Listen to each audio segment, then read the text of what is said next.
You haven't had any videos. Yeah, I do want to do that. Streaming has begun. Same here. All right. So, you guys are going to be starting in December of 1872. God, not even 1972. At the time, New Orleans is the capital of Louisiana since '65. Union forces are occupying the city. So, because the Civil War has ended and now they're in the middle of Reconstruction, significantly, Lieutenant Governor, or previously Lieutenant Governor PBS Pinchback, has been made governor of Louisiana, becoming the first non-white governor of the U.S. state. So that was significant. What race is he? He's black. If I remember correctly, he's technically black by those standards. He's white and black. That's actual history? Yes, that's actual. That's actual. And yeah, so the Reconstruction's going on. It's being disrupted by protests and sabotage. Who's shitting or what? No, I mean, it's just crazy how little we learn of shit like that in school. I know. Total side note, I'm sorry, but did anyone watch the Watchmen series on HBO? That's the only reason I knew about the Tulsa riots. Exactly. Yeah, I agree. It blows my mind. But the interesting thing is it's actually become pretty mainstream now that people have seen holiday. It. Yep. It's a holiday. Yeah. Not that my company gives it to me, but but it's a start. Yeah. No, it is crazy. No, I totally get you. I totally get you. Want to cover it up, basically. Well, that's the problem. That's why we need critical race theory. Because there's just so much whitewashed history. And I don't even mean it racially white. I mean just covering it up and trying to make it nice because people are uncomfortable. You don't need to hear this stuff. But anyway, so the Reconstruction is underway. It's been underway for about 3 years since the Union soldiers came in after they beat the Confederate soldiers in the city. There's a bunch of protests and sabotage and such that's going on that disrupts it at times. So not everybody's happy about it, obviously. There's already a push to try and enact Jim Crow laws and stuff. Not that it's going to affect you guys a whole lot, but Grant is president, as in the guy who actually was the general of the Civil War. More locally, yellow fever is on the rise again, creating a lot of anxiety in the city. People are hoarding goods, which, that sounds familiar, I know. A few years back, actually I guess it's closer to 20 years back, they had one summer where they lost 8,000 people to this disease. And it's not a disease that's normally this far north, but it's been hitting people. So this has been a big deal for people that it's coming back. Poor sanitation is probably the reason, but they don't really know a lot about sanitation then. So it's kind of iffy. Most people that are infected don't realize it at first. It doesn't really show at first. It takes a couple of days. But once it starts to show, it's really debilitating and unpleasant. They go into detail. First phase, known as the acute phase, includes symptoms such as dizziness and sensitivity to light. A few signs would signal the infected was in the final toxic phase of yellow fever is they get actual yellow skin, thus the name, and bleeding from their eyes and mouth. So it's pretty gruesome stuff. It's scary for the people there who don't know why it's there. They don't really have a concept of mosquitoes carrying it, et cetera, et cetera. So going from the acute to toxic phase could happen over the span of a week. It's getting so bad that officials are describing an alarming death rate, saying people are dying faster than graves can be dug. And they're joking, sort of, that people will have to start digging their own graves because they just can't keep up with it. So that's the backdrop. Reports in the city, rags, talk about strange things seen at night in the city. You guys are much more familiar with this side of the street. most of the sightings seem to be of pale, gaunt people moving around all furtively through the city. But there's a lot more exotic things. Again, you guys would probably know about this. Strange people, animals, objects, lights, so on and so forth. The reporters don't have a unified name for the sightings initially. They just file them under the heading of nameless or unnamed because they just don't have anything. But that becomes kind of popular slang with both the reporters and eventually the citizens that take it seriously, thus the unnamed. And that's all because we couldn't come up with a name for the game. All right, so why don't we look at our cast? So the orphanage is basically kind of a front, very Xavier-esque, I know, but these guys take in people who exhibit some sort of strangeness and protect them. That's the general purpose of it. They realized that they needed to step up their game, though, because there's been some dangerous elements, people get taken, so on and so forth. And so thus, you guys who have more, let's say, strong abilities, were kind of tapped for a task force to do kind of the stuff out there in the city that's a little more dangerous. Most of the people that are coming here are, children or people that just wouldn't be able to take care of themselves in most situations of combat. That's you guys. So, the pair that owns the place, technically Robert Benton owns it. His lover, Thomas Harris, does get a lot of the money. He's very much a schmoozer, and he goes out into high society and, kind of gets people to donate and stuff. But Robert actually owns the property. And I've got all the things here. So Robert has a kind of shadowy history, not so much nefarious, but something that's been following around. He had a bad expedition to Africa. If you guys end up being really interested, we can get more into that. Like I said, Thomas is kind of the flirt, but he's very devoted to Robert. Robert makes him an honest man.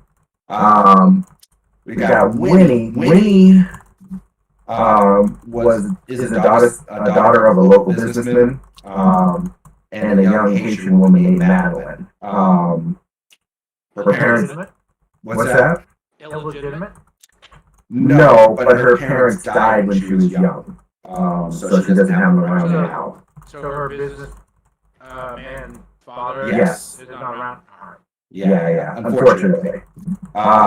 Basically, when she reached puberty, it's kind of been talked about in the house. She started having nightmares and ended up setting fire to the house, and her parents didn't escape. So she was a relatively early case. She's in her 20s now. She was younger then. So she's lived on the streets most of her life.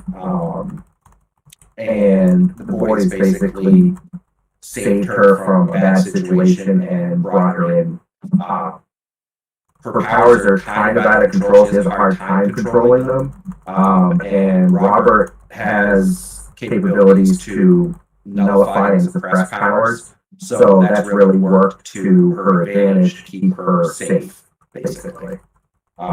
She doesn't go out a lot. She's really good at getting information. She knows the city really well. She knows the people in the city, but it's something that they don't do often because she could also lose her control of her powers. Sue came to America with her husband. That is Sue Fenley. But her husband died of yellow fever some years back. They were on their way to the west, but she ended up, after her husband died, being kind of lost, not knowing what to do with herself, and she ended up hooking up with the boys and helps take care of the children. She's extremely devoted to the household, which I will show you in a little bit, and to the boys themselves. I call them the boys, Robert Harris, when I say the boys. That's what I'm talking about. And then lastly, the ones that you guys are all like, huh, is Vera and Iona. So they don't talk a lot about what happened. But if you've been around long enough, you've definitely heard Vera talking badly to Iona privately. She resents her and blames whatever has happened to them on her.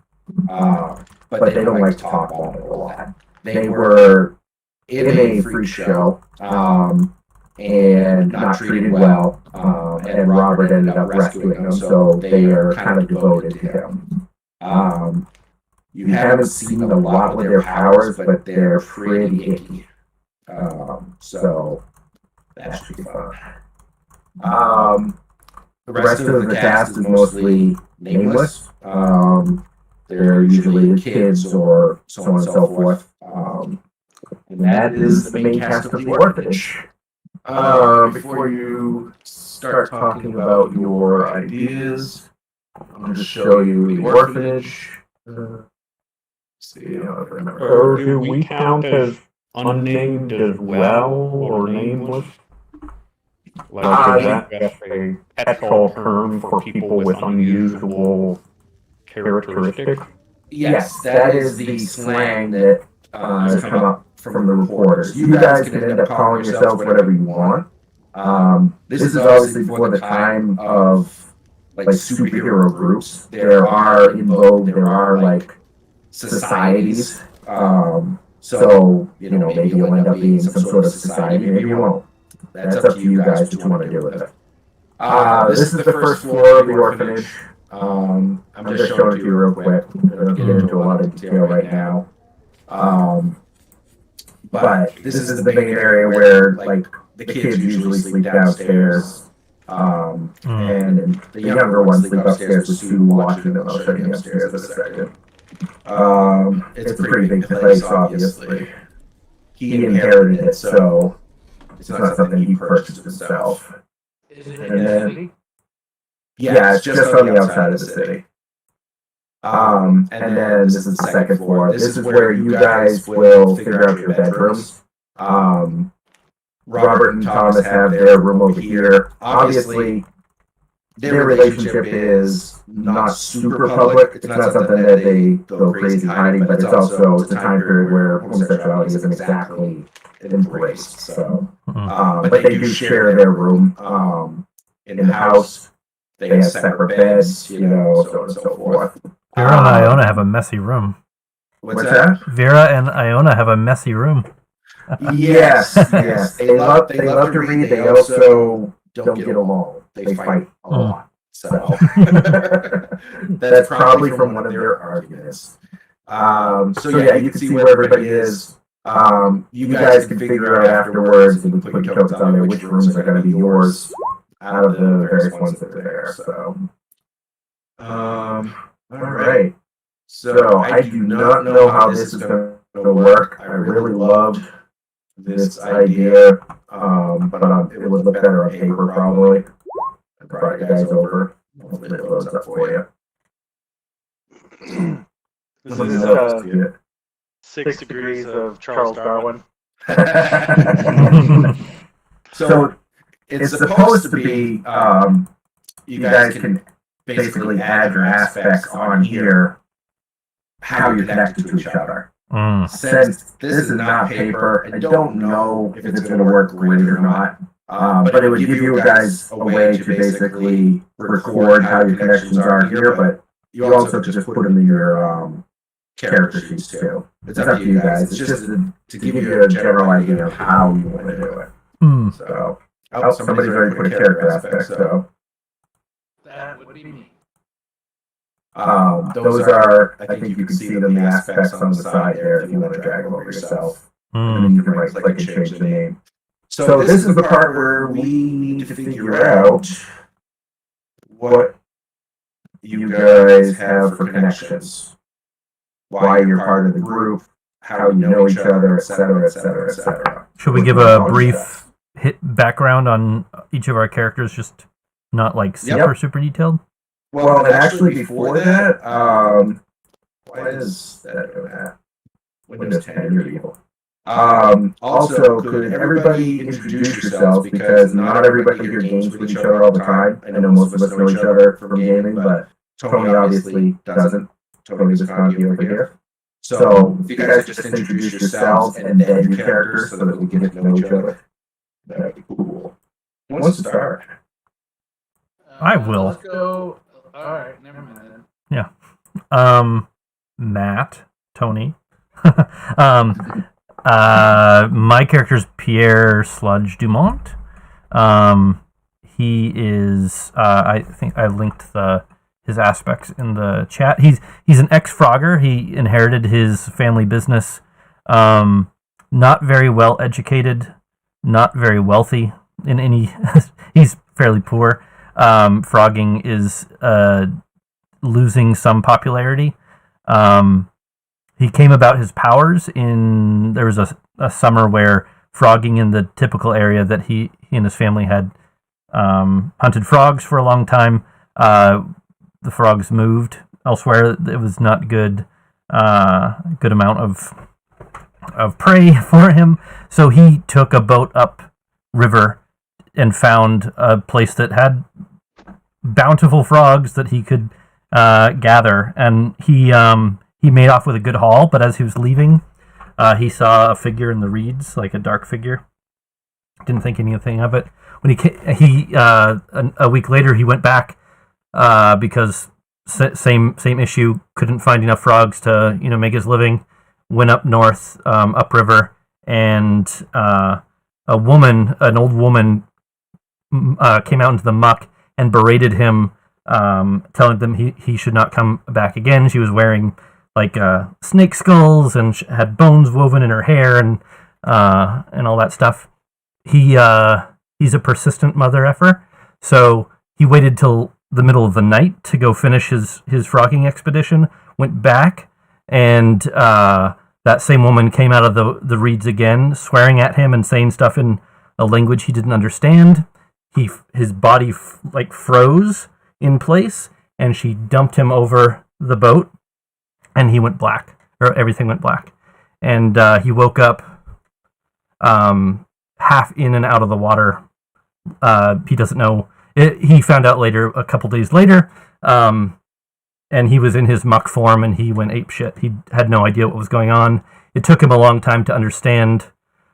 He stayed out he was scared, and he stayed out in the muck for a long time, and then he realized that he had some amount of control. He could go back to his human form and into the muck form, and slowly understood the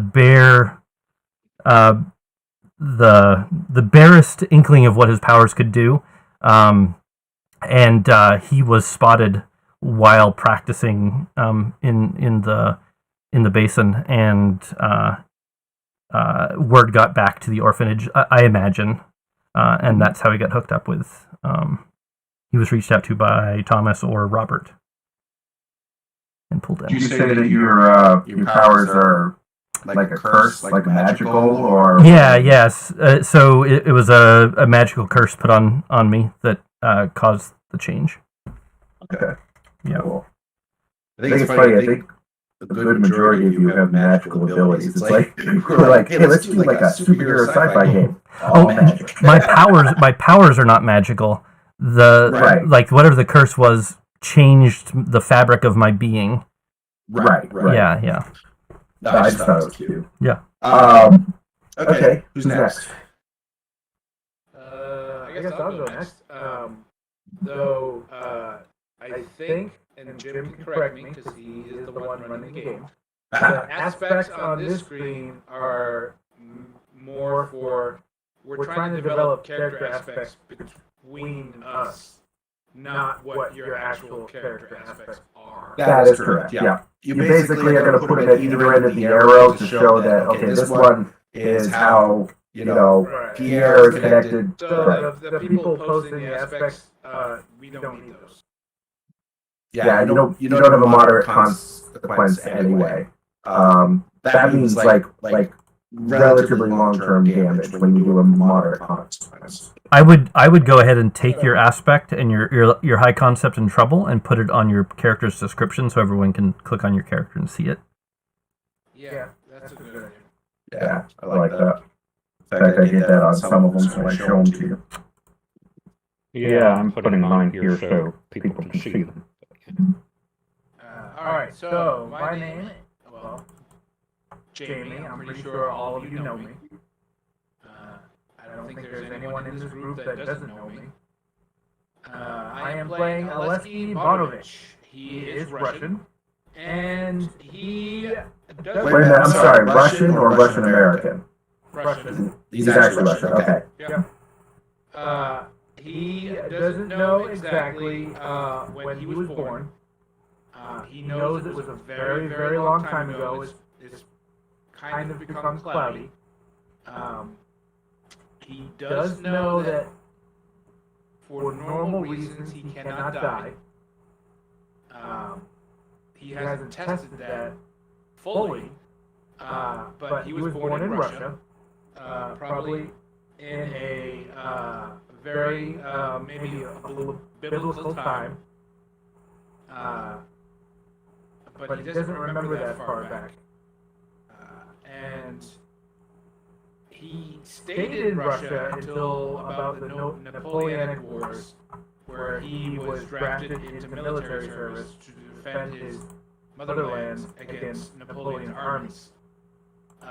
At which time, while serving, he was wounded grievously, and he healed from them, and he, like none of his comrades, I wouldn't say necessarily witchcraft, but they looked at him in very feared and hushed tones, and reading the room, he decided to leave his motherland behind and travel the world. And it's going to be much shorter than the mass. That's fine, there's no length you need to have for this, guys. He traveled the world pretty much and ended up in New Orleans. And what's he been doing there other than the orphanage, which we'll get to how you connect to them? I'm not exactly sure. Do you need to eat? Do I need to eat? Do you need to eat? I know you're immortal, I'm just curious, do you need to eat? No and yes. Okay. He needs to eat because he still gets the normal pains and whatnot from a living body. So he eats to stop the hunger pains. So if you were buried, you would starve and so on and so forth, but you would die, basically. Right. It would be very painful. Okay. Cool. I was thinking during the session 0 that we had, which you weren't there. I was thinking that it was a magical curse. But I am going to I'm going to throw it up to DM discretion and say that he's been alive for a very long time, so his memories kind of get muddled. Okay. Well, magic is obviously a very broad category, but there's also divine, infernal, so on and so forth as well. Right. I was thinking like Baba Yaga or some other Russian folk tale. You're a legend. Nice. Who is next? Step up. Come on, we're gonna roll dice. Brian, you're next. I'm the first one on the screen. What's that? Is that why I got picked? Are you Darwin? I'm Darwin, yeah. Alright. So I'm Brian. I'm playing Claude Beaumont, aka Stretch. My character came from a very religious household, and when his powers manifested him, mysteriously, when he became a teenager, he hit puberty. His family saw it as a sign of the devil and kicked him out, and it has nothing to do with him. So he lived on the streets as a thief, using his powers to burglarize homes and whatnot. He hates the idea that I live that way, but that's what he's had to do to survive. I'm thinking he would join the orphanage because they're offering him a more legitimate way to support himself than the thievery that he was used to. It's pretty much it for my bio. It was pretty short. Not to interject a whole lot of influence, but you and Winnie have a lot in common, so maybe that'll end up being your connection point if you want it, because she had to live on the streets quite a while herself. So. Yeah, maybe she pulled me in or something. Yeah. All right, so let's see. We've got 3 left. Anybody gonna volunteer? Chris? All right, go for it. Okay. Well, I am Chris. I'm the new-ish kid on the block from probably joined 15 years ago. I think That makes you the new kid. Yeah. I think I started playing WoW with this group in 2006 or something. Yeah. You were with those of us who did play WoW on Bleeding Hollow. Mhm. You were there. Holy crap. Yeah. And then I first visited in New Hampshire in like 2008. But anyway, so I am playing Gertrude von Guildenstern from a minor German nobility. Her father's kind of a wealthy industrialist who was actually somewhat involved in the design and engineering side of things. And her mother died in childbirth, so she's an only child and was kind of always playing with and messing with her dad's work, basically. Was she stereotypical tomboy, or was she still, dresses and so on and so forth, and into the tech stuff?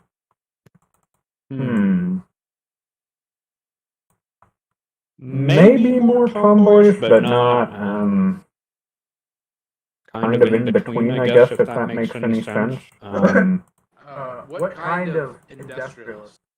Like what kind of companies did your parents own? So about 20 years oldish. 1870, right? So 1850. All right, yeah, go ahead. Yeah, so I guess it would make sense. Probably steam engines generally for mining, dredging. She wanted to be right on the cutting edge, electric, anything really, but light bulbs and stuff like that was just starting to become a more regular thing, so you could even do that if you wanted. If you want to work with electricity. You can go totally steam, I'm just saying, if you want to. Yeah, might have been kind of developing that when, well, I'm thinking that was that later than 1850? We're gonna go actually with 72. Right, but I'm thinking when my character was a child. Oh, yeah, so yeah, it would be the 1850s. But yeah, probably he was starting to get into that, but yeah, so kind of lived out, well, probably more toward a larger city, but into that, but had a kind of degenerative disease, just always sickly, always, rather than regenerating touch, maybe regenerating slowly or not at all. Conditions like kind of gangrenous issues, just didn't seem likely she was going to live long, but her father heard of a miracle doctor in the New Orleans area. I posted the picture at one point in the channel. That's funny, I made him an actual NPC before I even saw that picture. We can change him up if you'd like. Right now, his name is Baron Victus, but we can totally alter that to fit your story. Because I didn't see that you posted that. I just had found him like, yeah, he makes a good weirdo. So Yeah, his name can be, or whatever, can change. Yeah, what? So my third aspect is basically, we came over here seeking treatment, and while he couldn't cure the condition, so I'm thinking he probably had maybe a similar condition or some kind of weird issue, that or maybe he tests procedures on himself, but he's kind of a Frankensteinish, lives out in the swamp in his own manner, everyone avoids him, kind of does weird signs. And he was able to at least slow my condition. So the degeneration is still ongoing. It's just slowed down because of the mechanical parts. Yeah. So basically the mechanical parts are, well, some of my limbs I had to be amputated because it was kind of cancer-like spreading. Had to amputate them to stop it, and then I figured, why not replace them? And then progressed from that to, well, why do they need to be just like human limbs? Let's improve. So I went to double. He's a 19th century futurist. Yeah. Oh, the Von Baron. Oh, okay. Yeah. Or transhumanist. Sorry, transhumanist. Yeah. Street samurai. Lump samurai?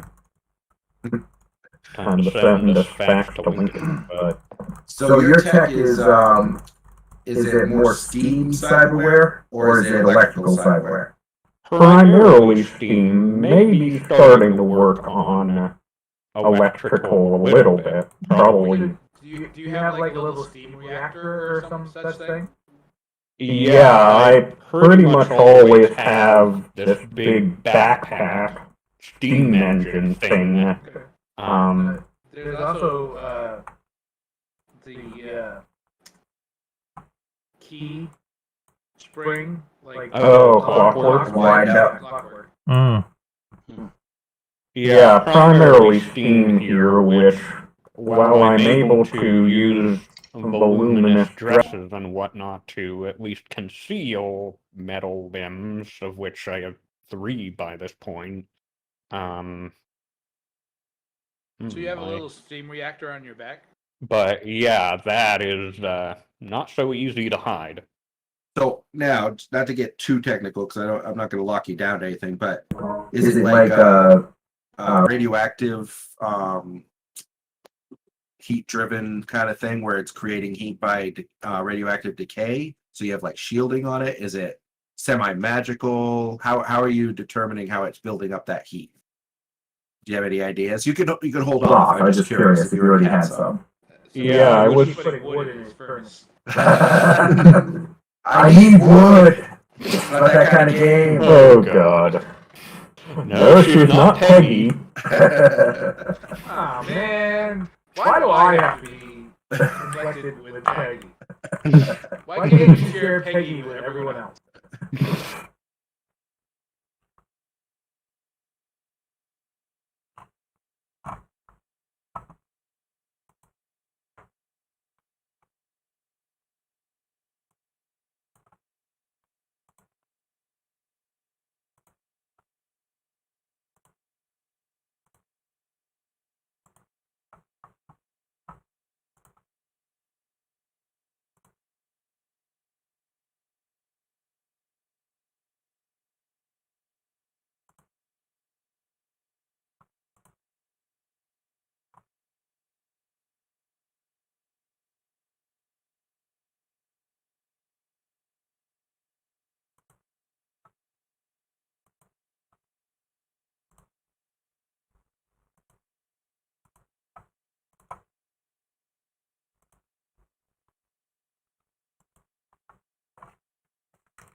everyone. I know everyone except Tony. So good to play with you, man.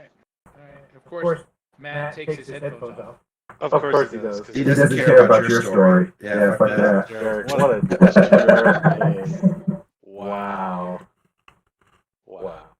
Anyways, I am playing Guillaume Boisseau. God, I hate you. I'm sorry, but why do you have to choose names that I can't pronounce? Okay, sorry, go I ahead. have the pronunciation down in my little nameplate. Just look down below. Okay. Alright? Guillaume. Like William, like sort of, but Guillaume. Okay. So anyways, when he was very young, Guillaume witnessed the brutal murder of his parents by his uncle. They were killed over a matter of $3.70, which was the cost of repairs to his uncle's broken fence that his father wrecked during a drunken episode. Afterwards, Guillaume began to see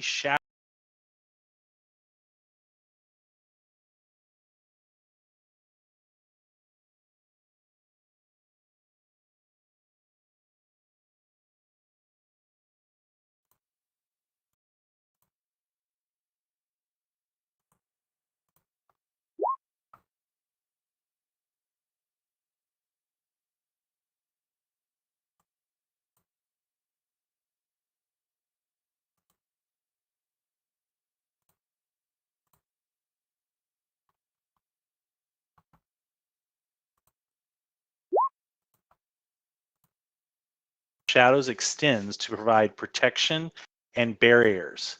The barriers also serve to keep out the Night Walker, a being of shadow who has stalked him since the day his parents were killed. There are times, however, when Guillaume's control is not enough to keep him contained. What happens when you can't keep him contained? He doesn't distinguish between friend or foe. So you're kind of a berserker? It's not me. He is a being that is literally summoned, and it is part of my collateral damage. Oh, got it. You put it into your story, the collateral. Okay. That's pretty cool. All right. Orphanage. Did you pop around to different orphanages or just I would say that's up to you. how old are you? Now I am I think I put an age, maybe. I don't know if that's on this character sheet, honestly. No. It's okay. I don't know. I was thinking that I probably would have bounced around until I arrived at this orphanage. And I would say I'm probably like at most early 20s. Okay. So you actually could have even been a kid at this orphanage because he's had it open for a few years now. Cool. Not a lot, Yeah, but so a few. like a late teenager is when I finally got there, and maybe they helped me a bit to control my powers, and more importantly to keep the being that is following me, if you will, at bay. Thomas doesn't like you at all. You were a little shit when you showed up. I love it. Okay. So that's Nate. That leaves only you, Tony. You can't dodge anymore. I was just hoping to be last. Well, I'm Tony. I will be playing Charles Bartholomew. Charles was born in the year 1670. At a very early age, somewhere around 14 years old, both of his parents died of smallpox. So he, being born on the island of Nassau, was doing, I don't know, general horse stable jobs here and there for a little while. Right around the age of 17, he was at the local bar, pub, getting drunk as normal, and he passed out. When he woke up on a pirate ship. And he was effectively a slave on this pirate ship, doing the deckhand duties, swabbing the deck, the whole deal. He was on this ship for about 4 years when they plundered another ship for rumor of this special treasure. And they plundered the ship, gathered the treasure, brought it on board. Shortly after bringing that treasure on board, everybody started being not themselves. They were getting very, very greedy, very, very self-centered and selfish. So one by one, the crew started killing each other off, and over a matter of a few months, it was down to him and a half dozen other shipmates with the captain and the first mate. And then it just sort of exploded, and they all had this giant battle and ended up killing each other over the treasure. And of course, Charles had no interest in the treasure, but something that kept drawing him to it. And he wasn't much of a fighter, so he's probably, one of the first ones killed there. After death, he ended up in hell. In the bowels of hell, he pleaded with one of the generals, we'll call it, of Satan's army, trying to explain, I don't belong here, the whole deal. For some reason, the general took pity on him in a way, so instead of ending up like the rest of the crew, the general imbued him with powers to become a soul collector. So there were many soul collectors in the employ of hell, and he was one of them. And he was promised if he gathered enough souls, we'll call it a couple million souls, that he would be released from hell, which of course is a lie. So he did his duties over the next few hundred years, just periodically being able to go from hell, but still having that link. So he wasn't really free. And at any time, the general or Satan himself could just call upon him and bring him back to hell. After a couple hundred years, we'll say a few years from this time, so about 1870, he was actually in hell, bringing back the souls that he collected and doing the regular tally when his body started to go incorporeal and he disappeared from hell and reappeared in New Orleans. Of course, he didn't know where he was. He's in some house. And there's a circle of people and a golden skull in the middle of the circle and all the candles. And they had basically summoned him. How he was chosen, he didn't know. When he saw all these people, of course, he's in soul collection mode. So he tried instantly to convince them to sell their souls and this and that. And they didn't really listen to him. And for some reason that angered him and he started killing them off. So he killed off 4 of them. The last person picked up the skull and he found that he couldn't harm that person, physically was unable to move against them. That young woman, a little brown-haired woman, ran off into the night and he never saw her again. So he wandered the streets of New Orleans for a little while, not knowing where he was, what time period it is and anything, and came across the orphanage, happened to walk by it and was drawn to it for some reason. So he went in, and that's where we are. So you're really a fish out of water here. Absolutely. Now, Okay. He's been through the times, but he did not spend any time trying to learn customs or anything. So as far as he knows, it's still 1670 or 1690. So I got this montage in my head of like you popping through the centuries and decades and technology changing, and you're like, oh yeah, that's cool, but not knowing what it is, basically. Not knowing, not caring, because his only goal was to appease the general because he truly thought that he would be released from hell. Okay. Nice. God, that got dark quick. Oh, all right. Vampire. All right, so now that we've got a general idea, now we got to figure out how you guys are all connected. Everybody's like, not with Tony, not with Tony.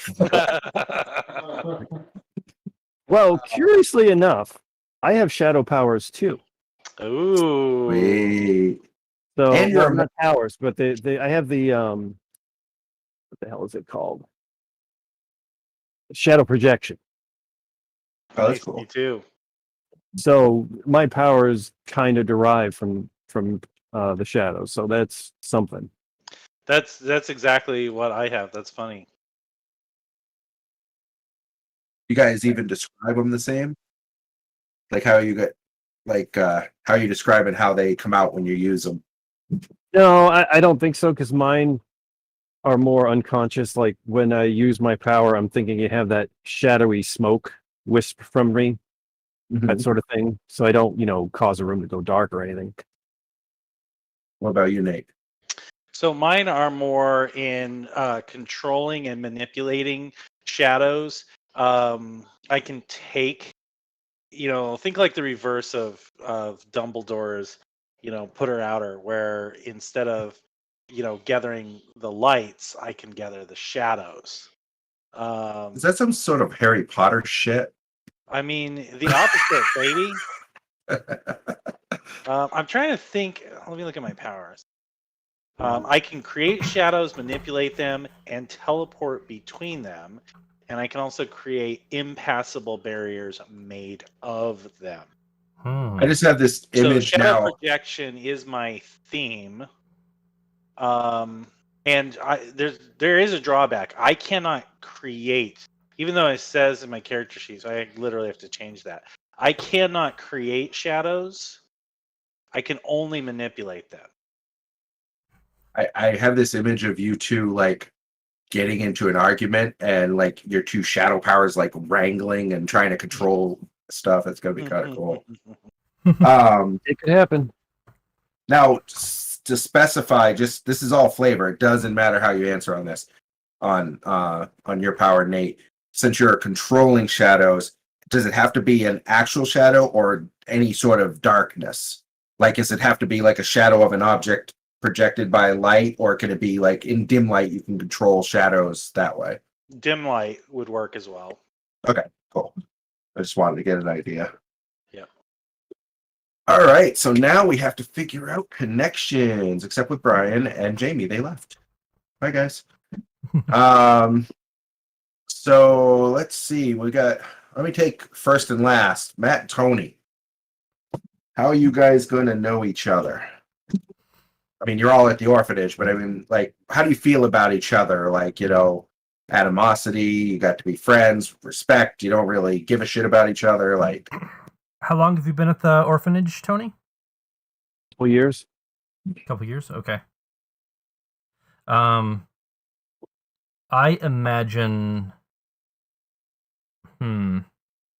Well, my guy in general is used to being the talker, the smooth talker. So it would be second nature for him to just spark a conversation with everybody that shows up.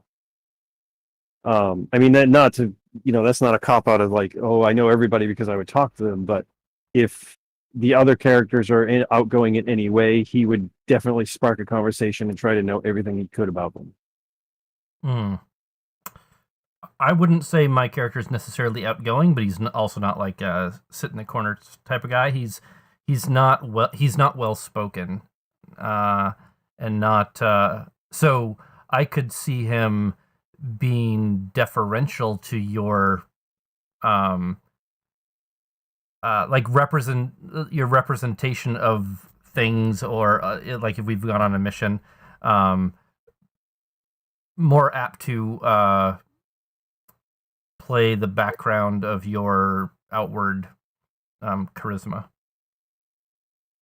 My guy. so should your ass? Oh, my guy's not educated in any way, shape, or form. There were no schools back in 1670, or none that he would attend. So while he does talk a lot, he is not well spoken, I guess. You know what I mean? He's not eloquent with his words. Okay, yeah.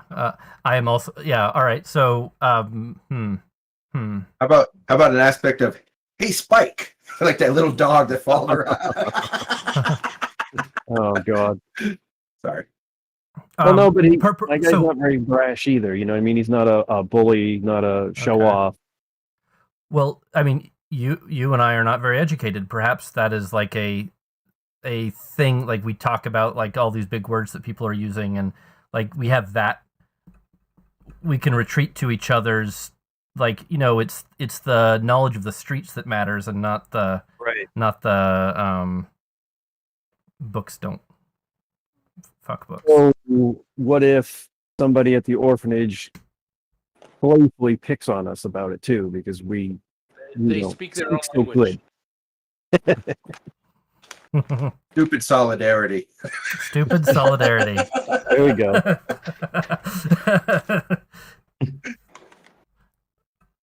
Yeah. Well, I actually I think it's kind of funny because Matt's character doesn't believe in planning, and how does your character feel about planning, Tony?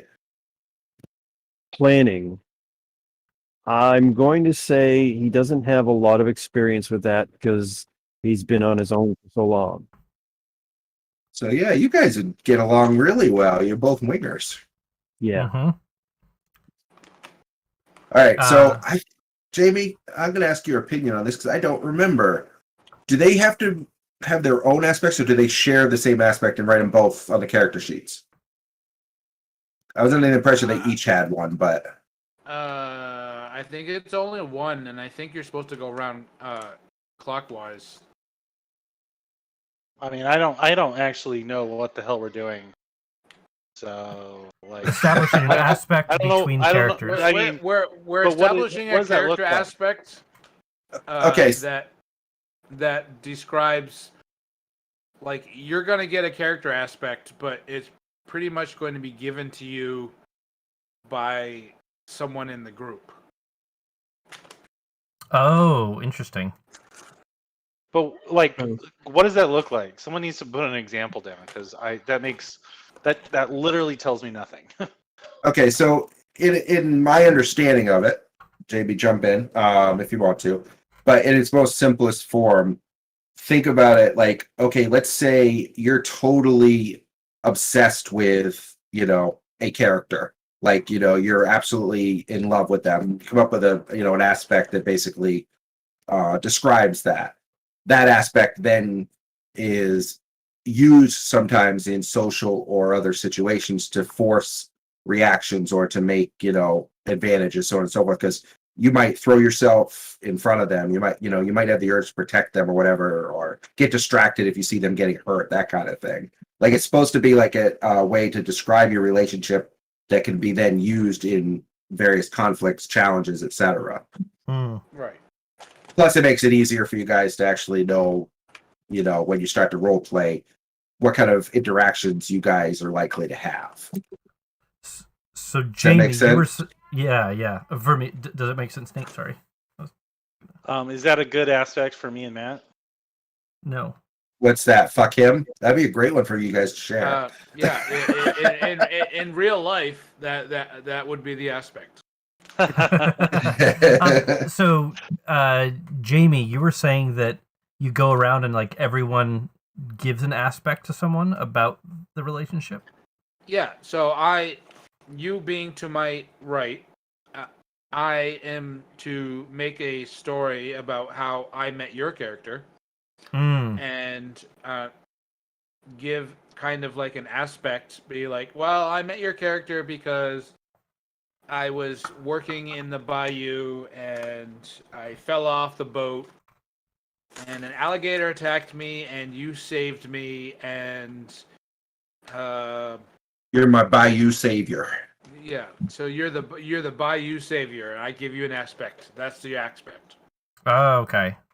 Now, the only thing that I thought was different is, and this chart was my inspiration for that, I thought everybody gave an aspect about each of the characters. That's not how it's supposed to be? We all get an aspect. We're supposed to go around the table, sort of. We're all linked together, but we all kind of... So you're actually giving an aspect of the person, not your relationship to them? You're giving an aspect to the person. So I didn't understand that at all. That's the way I took it. I could be wrong. can I interject? Yes. Yeah, go ahead. Okay, so it's set up in phases. So I have the PDF open here. It's pages 40 to 45. As they do it, basically you start your third aspect, not your trouble or high concept. You set up a story that involves yourself. The example is I owe old Finn everything. it's about an NPC, but then you pass that aspect to someone, another player, and then they say how they were involved in that story, I believe, and then help you create an aspect from that. But So who that's gets- the Oh. left to right thing but- you're talking about, But who JB. gets the aspect? You do. They don't necessarily, but they could later then. So they have, in the examples in the book, only 3 players, and so they all get one aspect from each other, basically. Right. That's But it's That's the what JB person's was like. saying. So you But pick a so like I would pick different a ones. scenario, and then everyone would say what that aspect is from that scenario, like what happened in that scene. Is it like a I disagree. Not. I think you're only supposed to get one aspect from it. Yeah, it happens in phases, so only one other player and character is involved in that, and then you pass them around again, and then someone else adds on to that second aspect, or responds to that if I'm... Yeah, and the crossing paths Right. portion you're talking about. Yeah, phase 'Cause it's- 3. Yeah, it says once everybody has their adventure written down, which is what you guys just did, basically. You were writing down your adventure. It says you're ready for phase 2, left to right, or shuffle the stack and hand them out, so that everybody gets one. Everybody's player should have somebody else's adventure. So now you all heard each other's stories. Your character has a supporting role in the story that you're holding. Briefly discuss with the player the adventure, whose adventure it is, and add a sentence to, or phrase to summarize your supporting role. So that's the aspect they're saying is basically how you are involved in their backstory. oh, but though it's talking about an adventure and not the backstory. So you pick like a fight or a conflict with you as being, like in our case, something related to us being superheroes, probably, where Right. you did something badass or you failed miserably or something on a Right. superhero front. You'd be taking a thing that you actually, did and said, okay, this guy was along with me for it. And you basically describe what you did, or the aspect that describes your point in being there. Right. So when Tony's out slaughtering innocents, no, I'm just kidding. Sorry. When Tony's out, like carousing in the town and trying to make friends or whatever, like, your character Frogger, like, what was your part in the adventure that he then tells about doing that? I thought the backstory was enough for that, but how do you get who gets the aspect? Whoever the comes supporting character. So yeah, whoever's the story. Sludge. So if it's me and Tony, my story. If it's my story, then Tony's the supporting character, and he gives me the aspect. And he gets the aspect, right? Yeah. My understanding of it was that your backstories were the adventure. So I figured you guys would all now say how you interweave, but they're saying you actually have to tell a whole nother story is what I'm getting out of Matt's interpretation. Yeah. And Right. Chris's. I agree with them. So is that the way you guys want to play it? You want to make up a little story about what you Well, yeah, would we have have our individual backstories. right. Then we have a story of how we became a group. Right. Yeah, that's what I'm saying. Does that work for everybody then? Yeah. Okay. Mhm. So we'll just start back at. I wrote them down as you guys did them in order. So, Matt, tell us a story. What's that? Well, we have to figure out who I'm doing like a Secret Santa, so we can see who the pairing is. Hold on one sec. Your character is Claude and Gertrude.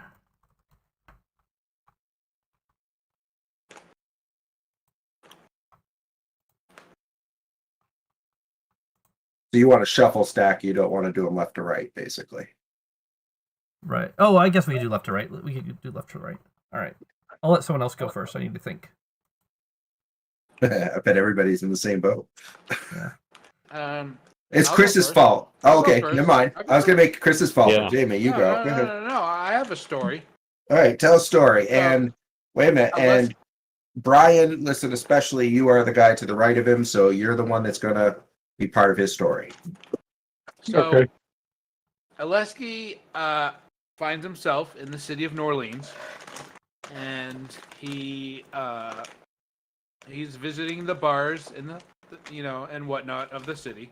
He's part of a ship's crew when he is when somebody comes in to the bar, frantically asking for help, very loudly to anyone who will listen, that a child has gone missing. A child from the orphanage.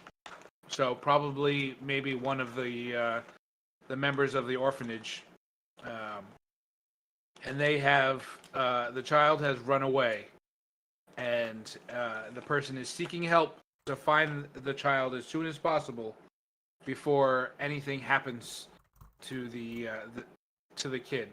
So Aleski volunteers for this noble deed, and proceeds to join some of the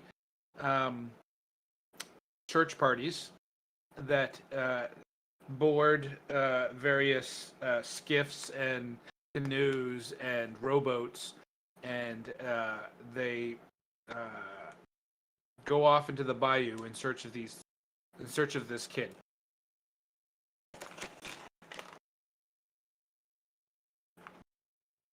That's my adventure. All right, Brian. So you are in a supporting role in that adventure. Go ahead and describe it. I have no idea. I hate coming up with stuff on the fly. So what do you normally do? Like, what is your average night? My average night? I don't know, actually. I don't really think about that too much. Are you a scholar? Do you sit at home and read books? No, not a scholar. I'm more of a thief. All right, so maybe Probably. maybe you were in the bar Probably. when this happened. You were trying to pick somebody's pocket. I guess I could have been at the bar. Your Mark, which was a wealthy local industrialist's son, he's very drunk, so he decides to do the noble thing and join the search party. And Maybe I grudgingly decided to join too. Yep, so you can get closer to your Mark. Mm-hmm. Yeah, we'll go with that. So you just need to come up with that. I know this is the hardest part, but I think it'll get easier as we do it more and more often. A very small phrase, like partial sentence, to describe your part of this. So that's your aspect. So that basically it's like a placeholder to remember. Always looking for an advantage.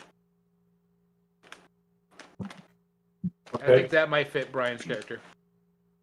You like that, Wait. Brian? Yeah. Who gets the? Jamie gets Jamie. It's his supporting yeah, thing gives you the aspect. It's your aspect, Jamie. All right.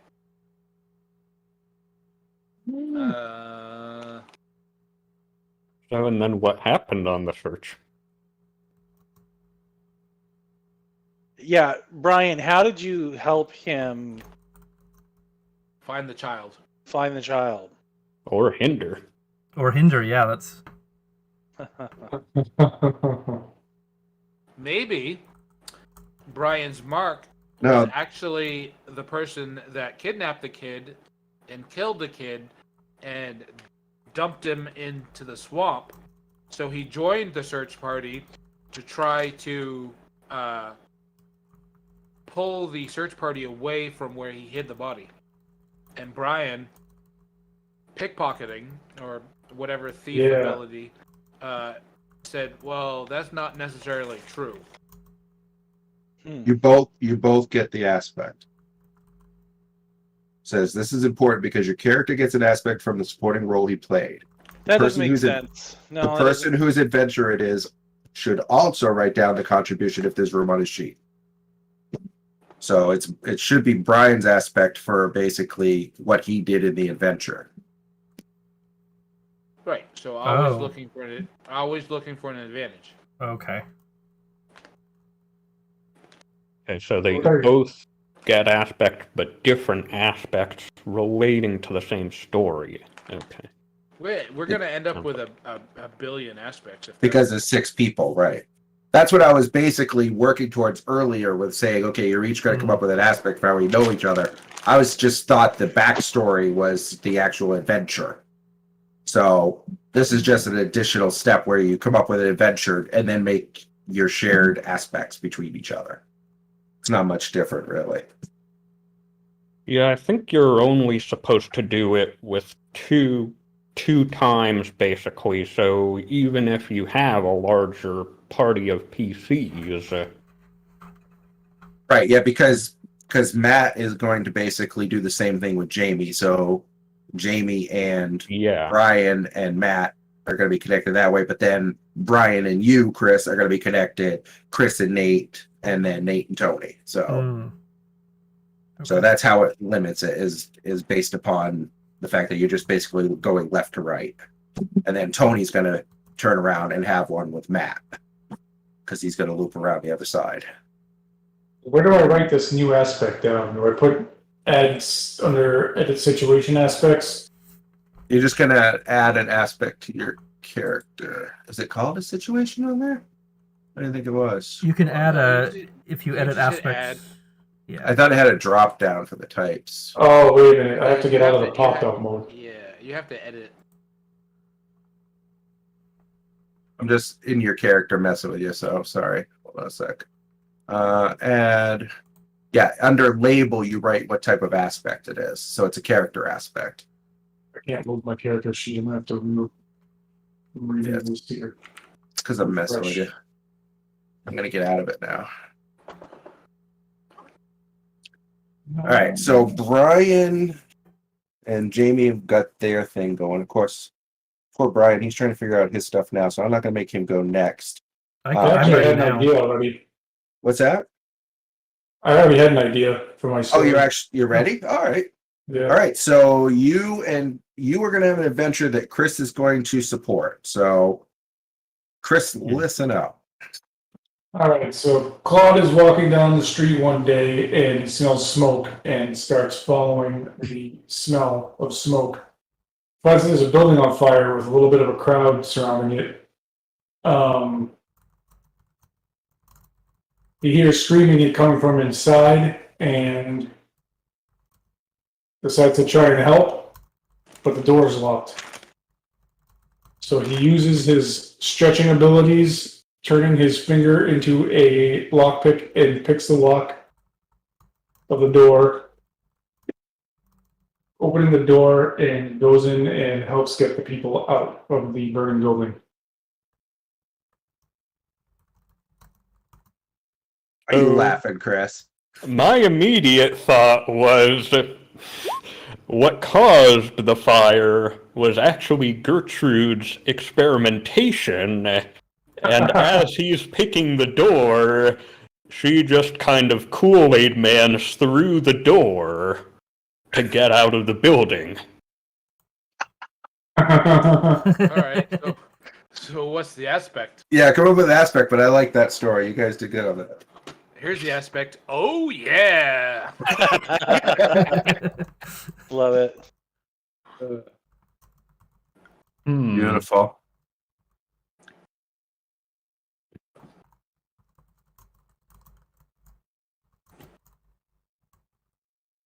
Kool-Aid von Guildenstern. I mean, I was going to suggest sometimes simple is better or something, but for Absent-minded. me, There there is Arseny? Absent-minded arseny. No, I wouldn't say arsenic, because he was doing, like, weren't you doing an experiment? True, Or yeah. some such thing? Absent-minded researcher, or... Yeah, but he burned the building, dude. That's arson. But he didn't mean to. Yeah, but arson is intentional. He That's was the like, thing. what happens if I take this chemical and mix it with this chemical? Let's see what happens. Oh, the building burns down. This really is a Chris character. An aspect for that could just be like chemical reaction or something. No, if it was a Chris character, it's like, let's take this chemical and this chemical, mix them together, and now I'm going to fuck the building. That would be a Chris character. But you mean like literally have sexual intercourse in the building? Yeah, because he is it's a roofie. I get it. Right. See? to lull the building into like a sense of calm. Right. So it's more pliable. Somebody Google okay. to see if there's a sexual fetish for buildings. I'm not Googling that. Rule No. 34. And now that building is a warehouse. WERE. See, I knew where this was going. Okay. So, what aspect are you going for here?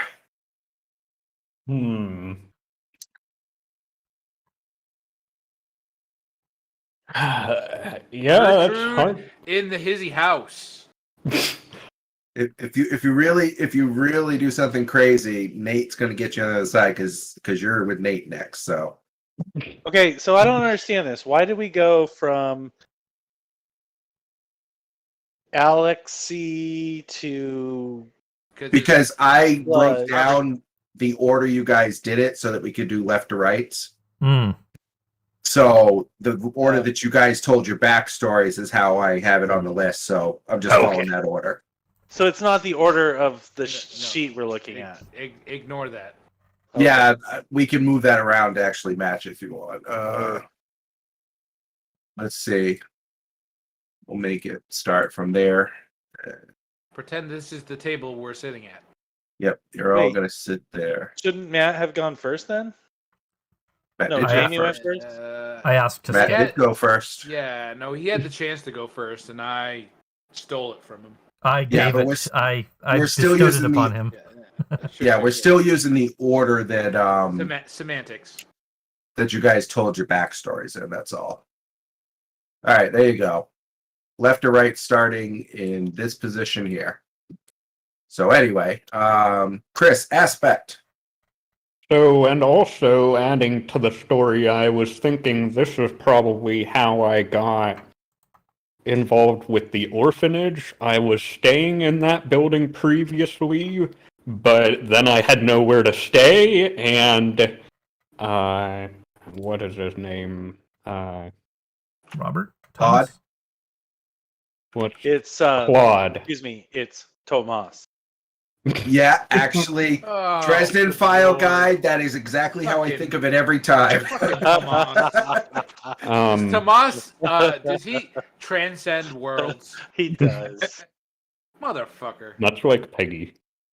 So I'm thinking Claude, who was there, suggested I stay at the orphanage, and maybe he being somewhat wealthy, maybe I knew Thomas or Robert previously, and so I ended up moving in despite being an adult and stuff. Yeah, you definitely could have run across Robert at some point. He would have probably noticed you for reasons. So if you want to do it that way, but what's the aspect? Yeah, that's the problem. Is there's multiple things happening here. Concise. Be concise. Destructive scientist.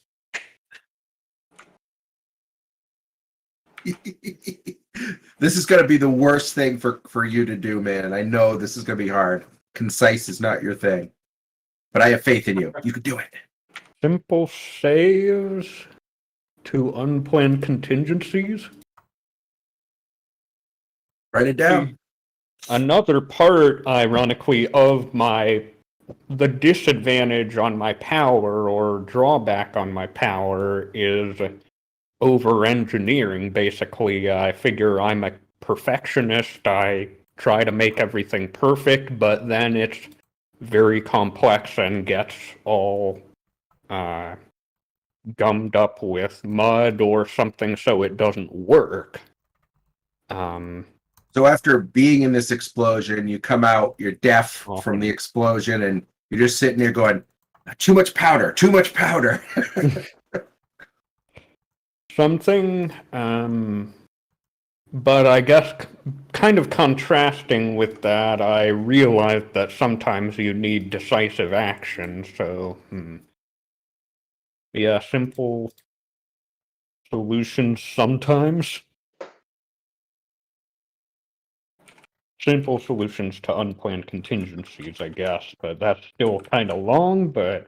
That's okay. Write it down if it's going to help you remember. Am I writing this down on mine too, or just him? Yep. Or... This is how you guys are connected, so... I think your aspect would probably be named differently and emphasizing your role in the situation, but it is based on the same story. Well, it has to be, though, connected to your part in the story, because that's how you guys are making your connection. I mean, you're basically writing Chris down in flowery prose there, so... Oh, right. And you're writing Brian. Good point. It should be more about what is the relationship there. So what about destructive scientists? Would that work from my end of it? The scientist who blew me up. No, you didn't get blown up. Never mind. Yeah, I could see you seeing me as, wow, she's just trouble. Like, I had that door, but no. And here I was trying to help. And here I was trying to help? Here he was trying to help. And no, that could be an aspect. In the building. This is collaborative, so if you guys have any ideas, you can throw them at them and see if they like them too. Yeah. I've liked the like bad aspect of the tinkering side effects where cause problems that Jamie was suggesting a lot. A lot. He really likes it. It is. Let's see. Well, my collateral damage on my powers kind of relates to that, like my highly experimental device one. Mm-hmm. So yeah. What's your take on how you guys met, Brian? My take is if you're going to come up with it like a little sentence about it. Well, I mean, Brian was responding to an incident, a burning house, and he was trying to pick the lock, and the burning house was caused by her. Yeah. Right? Is it? I just want to be clear. Yeah. Yes. All right. I think he's a reckless. I think he's reckless, basically. So, Chris is going to get this aspect. Chris and Brian get an aspect out of this. All right. For their joint part in this story. All but right. it's about how Chris was part of the story. How about Chris gets reckless researcher or reckless experimenter? Yeah. I was thinking something along those lines. Yeah. That work for you, Mr. Neer? Because that could work beneficially and negatively. Which the best aspects do. To Chris. And Brian can get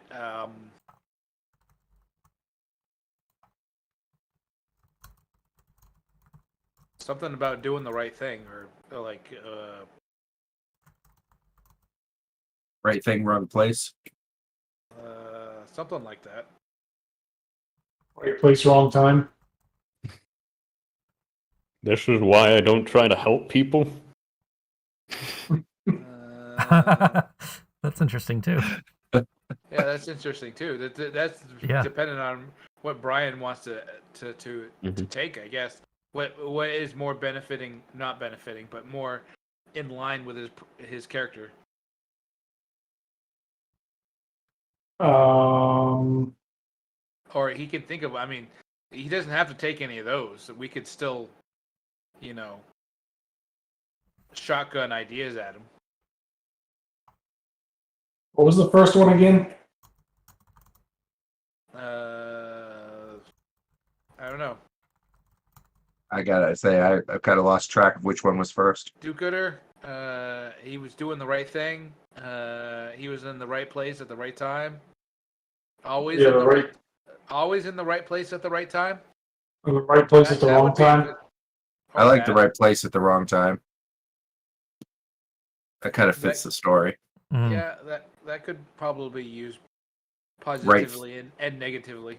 Yeah, right thing at the Because wrong the time. key for aspects everyone wants to keep in mind is you want them not to be focused in one direction or the other. You want them to be Good and kind of bad. neutral, good and bad, because you want them to be used for benefit for yourself, but you also want them to be called upon so you can have them invoke, so you can get your So you fate can- points back.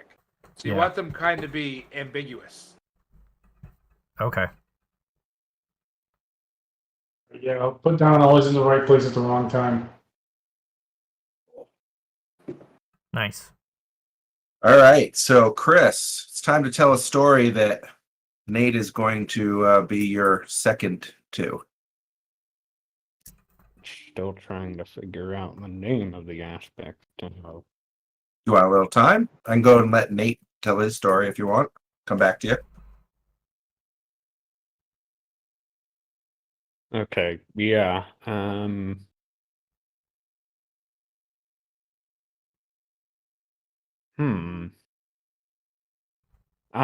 So I'm thinking mine might relate to Theodore.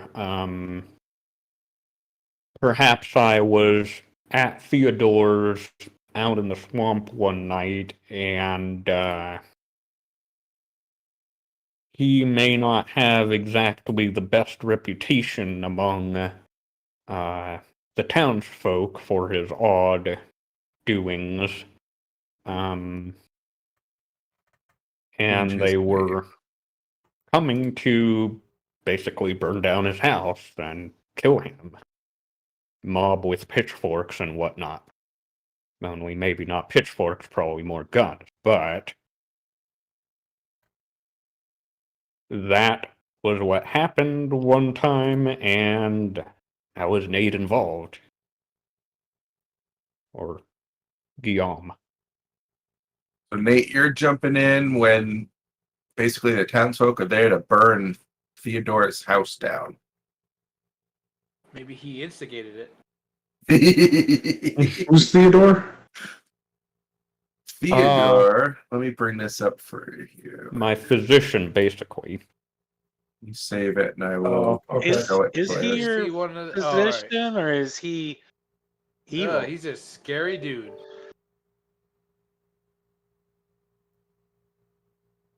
It didn't He's sound pretty like it was weird. a good relationship if you're giving him bits and pieces of your body. Sounds like it's a very complicated relationship because he keeps her alive too. And giving her knowledge. So real Faustian quick, bargain, perhaps? if you guys go to your character sheet, you can put this in as a note. It's a little bit easier for me to like read it than try and piece it together. But if someone, all right, if you can give me the gist of that, you were in a swamp at this dude's house. Oh, write that down in the character sheet? Yeah, or... so if you go to your notes section, like check it out. Here's my adventure. I can just click it, and there it is. Notes So during a under the stressful aspect. encounter, Okay. That's my piece to Tony. Okay. And what I can do is, if you like, just briefly, high level, tell me, and I've just got it for, the others, but that way it's just easier to see, and I can. But if you don't want to type it, just I just need you to repeat it. Okay. Yeah, so basically I was at Theodore's manor at one point, and a mob came to burn down the building, and you were somehow involved in the Okay. situation. Was it at night? Yeah. Okay. As the mob approached, I created screaming, like flailing shadow beings that ran right through them with just enough power to put out some of the torches, and just had a constant stream of them running through the townspeople until they, gave it up. Brian, I am the knight.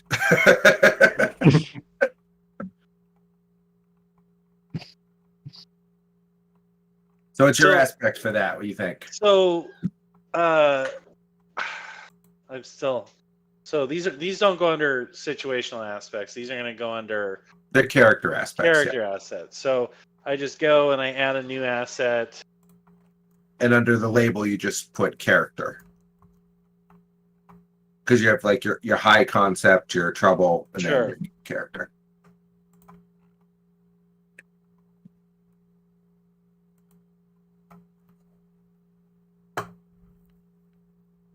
I'm going to put mine as shadow puppets. Nice. Who's By the a way- shadow puppet? Who's a shadow puppet? You or the people that you puppet, or Sure. you cast illusion on? Sure. That is not an appropriate answer. I mean, I don't know what to tell Both. you.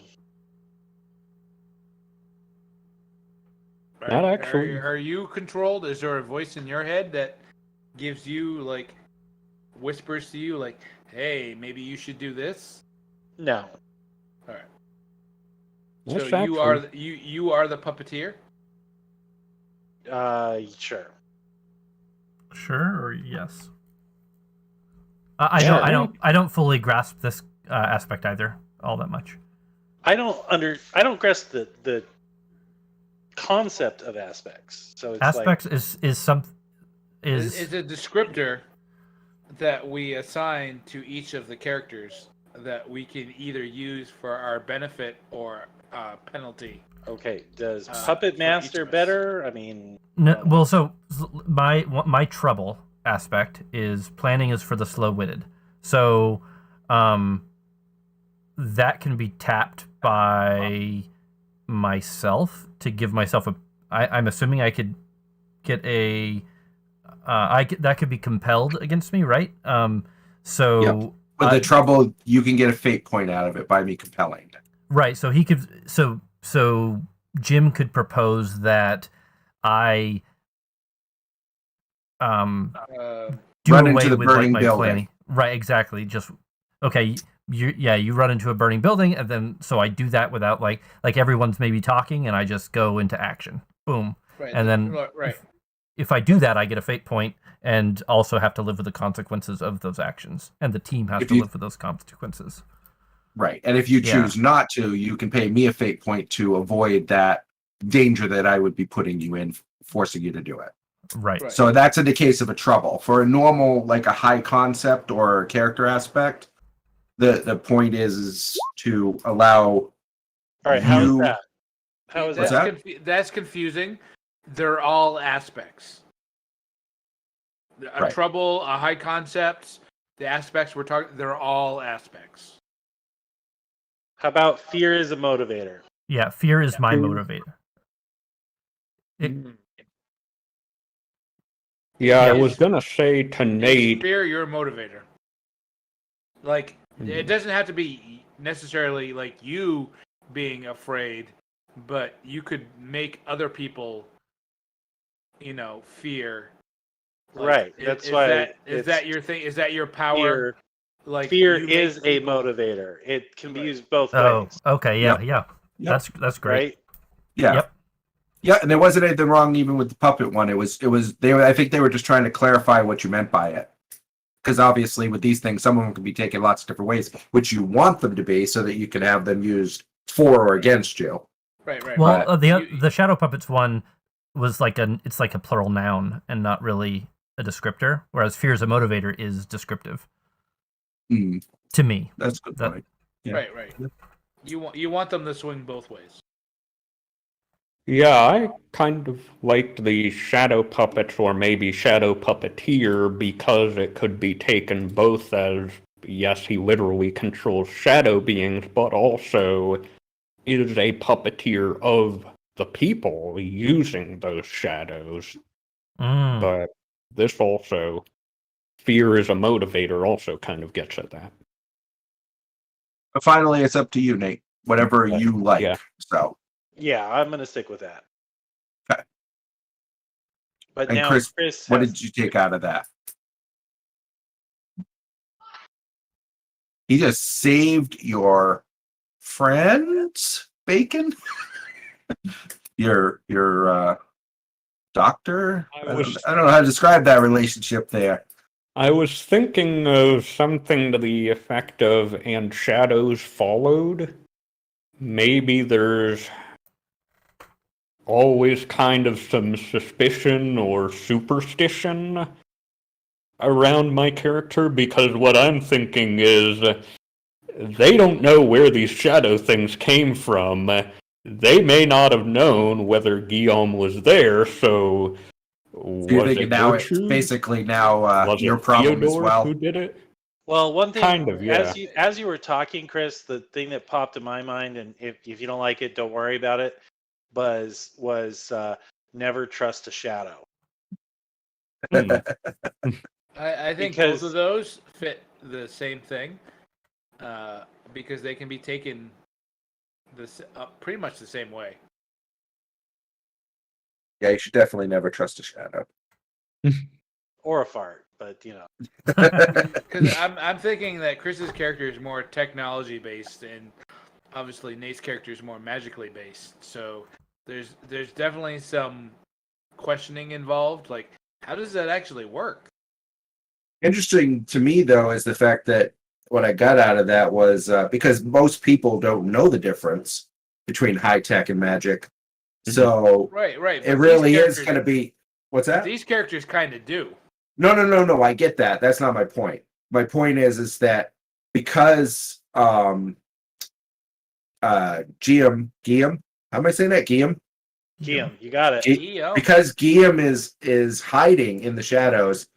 This whole event happens in front of Theodore and whatchamacallit, Gert's presence. So these people are going to attribute what just happened to them because they're not going to know that just because he's a tech guy, they don't know the difference. So I just think that's kind of interesting and maybe even plays into your aspect. The fact that now you're being attributed with these shadow powers that aren't yours, you know? Shadows of suspicion. Shadows I of think is what I'll go superstition. with.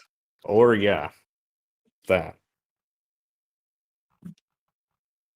All right, you guys write down what you like, and then Nate put his in text for you, Tony. Yeah, I'll link it again just because there's been a bit of stuff. So Tony just needs to add his side of things.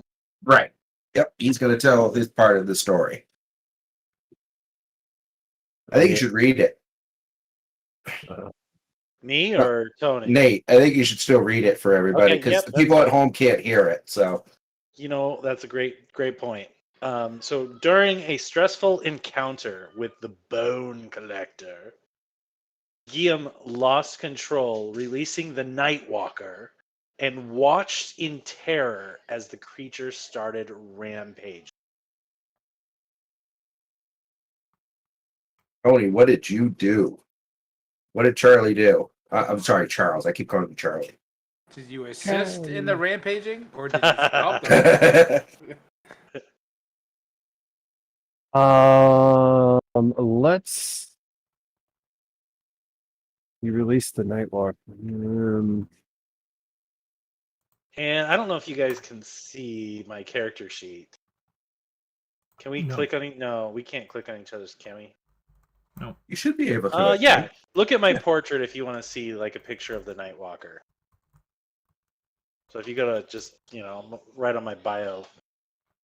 I could also pop the Shadow Beast if Roll20 will work with us. Ooh, hell yeah, Will. Oh yeah, it's the same picture. Never mind. Sorry. Roll20 is being naughty. Well, yeah, I only made it for the token. I'll find another picture for the portrait for him. Now I wonder, and Tony, you're part of this. How does this beast respond to Tony? Being the hell being he is. Is it like go, hey buddy, how are you? Does it fear him? Like how do you think that goes down? We're Dude, you different should go over. religious. We're What's different that? religious dynamics, but I'm Yeah, evil. but he's still an evil thing. Yeah. Right. No, What'd you I say, don't. Tony? I give him a high five, dude. Your shift's over. I'm taking over. I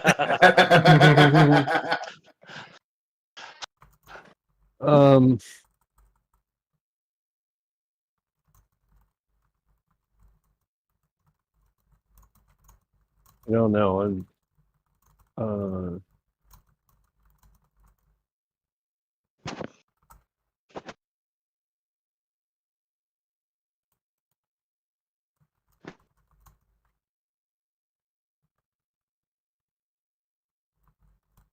Who is the bone collector? I don't know, just some super evil, super, dude I just Basically made up on an the spot. NPC that you Yeah. forcing me to make. Yeah, Yep. yeah, I got it. Yeah, it's nobody specific though. Exactly. It's like the superhero movies where they talk about, you remember that one time when we fought the big brain? Yeah. It's some pimply nerd that like robs graves and like you come and attack him. If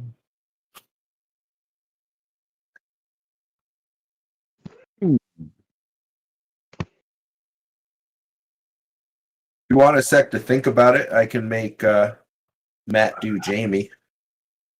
That's Oh, gross. please. That sounded do, yeah. Please, That Matt. sounded wrong. Please do me. Did you want a few minutes and come back to you, Tony, or do you want to do it? I don't know how I would fit into that. How this character would fit into that. What would the character I be? like His reaction be? Yeah, well, I kind of like the idea, and so I don't really know what the shadow creature is, and maybe you do, Tony. Maybe yeah. it is a soul collector who's waiting for me, and while everyone else sees a shadow beast, you see something different. What it really is. Yeah, I was just thinking that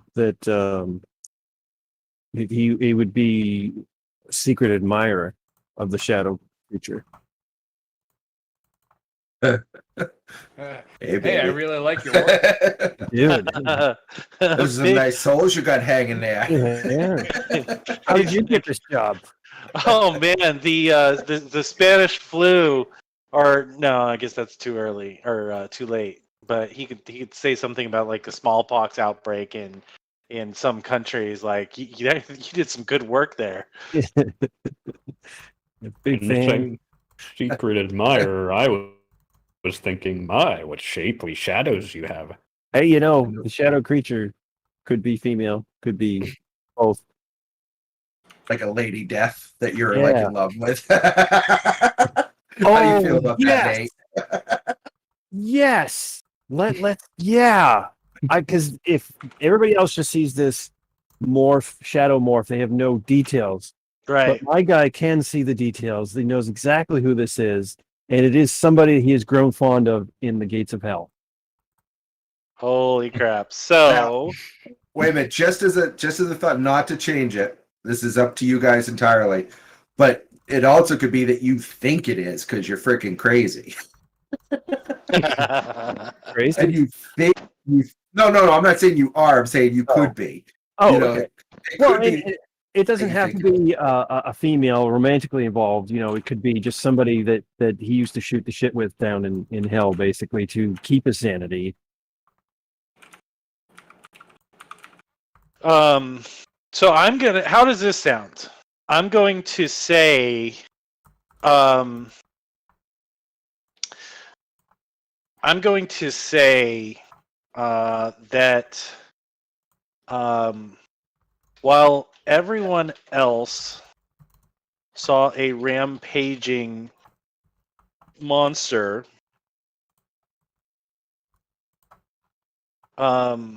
what's your character's name? Charles.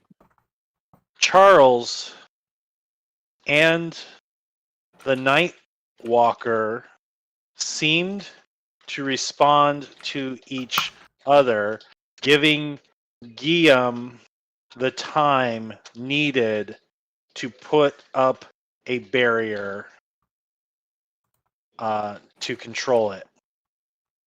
All right, so that's what happened, and it wasn't like it was a brief. I would say it was like a brief moment where both of you seemed to stop. Now, it was the first time you've seen it, and both you and the Nightwalker recognized each other, but it gave me just enough time to erect a barrier to keep him away.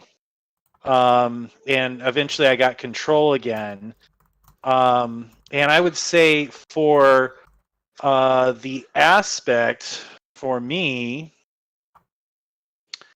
I would say a hellish connection. How does that Yeah. sound? Yes. Because you didn't have a hellish connection before. Well, yeah. I didn't know about it before. Right, exactly. Because you both, mechanically, your powers work the same or similar, Similar, yeah. but Yeah. your dynamic on how you think your powers work is somewhat different. I can't think of the word, like the Descriptive. not descriptive, but like the flow of the idea of how your Well, powers and work. I mean, they're for both one shadow. thing, They're both Concept. mechanically shadow powers. yeah. But Concept. like Tony's powers are more hellish, and Well, and Nate's powers- Tony's powers create shadows when he uses them. right. I have to mechanically. use something that Mechanically. exists. So Right. it's almost like a yin yang kind of thing, right? He creates, I can manipulate. Okay. Right, because my actual powers have nothing to do with the shadow other than that's where I draw the power from. Yep. Hmm. And my powers have everything to do with the shadows, but I cannot create them. Yeah, it really is the yin and yang. Mm-hmm. And we didn't even plan it. I see a lot of fastball specials in your guys' future. I know. I've already been thinking about that.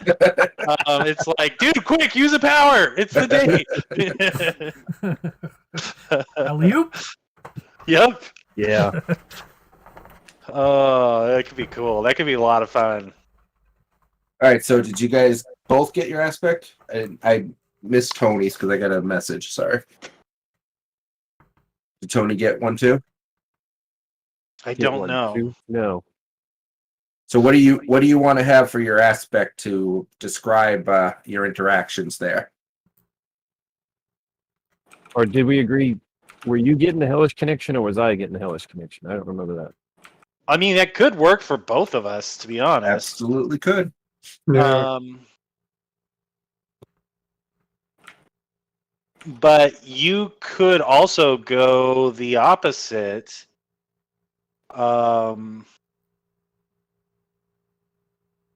Something like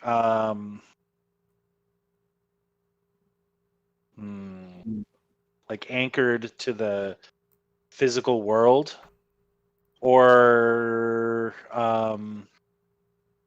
There's something along those lines. I just can't put it together. Like a dark shackle.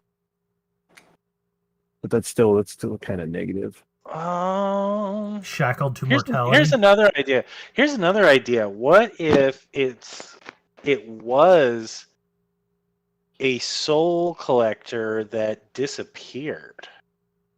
Oh, somebody who may possibly got out. Yeah, and you're not sure what it means for you. Maybe it's a glimmer of hope for you.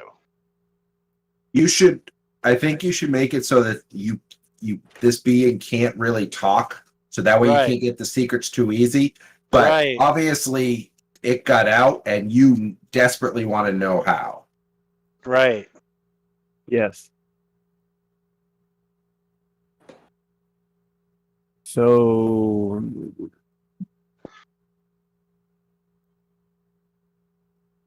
Seeking an escape? bound to mortality. No, because he's not mortal. Bound. What? I was gonna say one got out. Kind of like play on One Flew Over the Cuckoo's Oh. Nest. One got out. Yeah, is that's a good pretty- one. That's Go. a good one, yeah. I'll take it. That's really good. Yeah. Or the one that got. Nate, slam dunk. I don't even know how because I still feel like I don't get these damn rules. But All right, give you the same thing that I offered to Brian, Tony. Do you want to do your story now, or do you want a second before you do it? Since you're getting a question and aspect right before. I can do mine. Awesome. What are we So doing? you are going to tell your story, and Matt is going to be a supporting character, and you guys are going to figure out how you're connected. It's just a short story, huh? You don't want the long-winded version? Just a Whatever short- length you want. So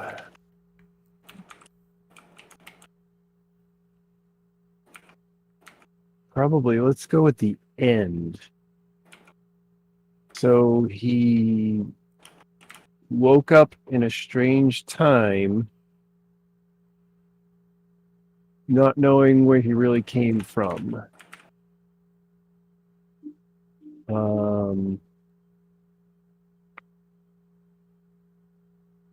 But he knows he needs to locate something of great importance.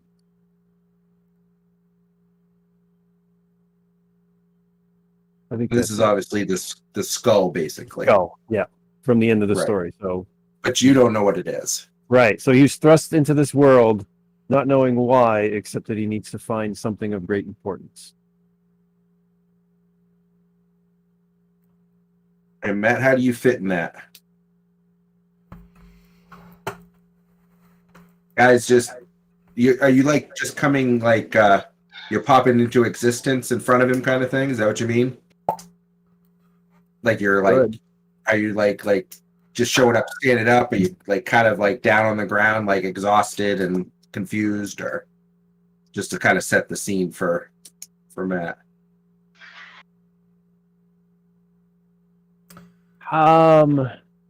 Yeah, but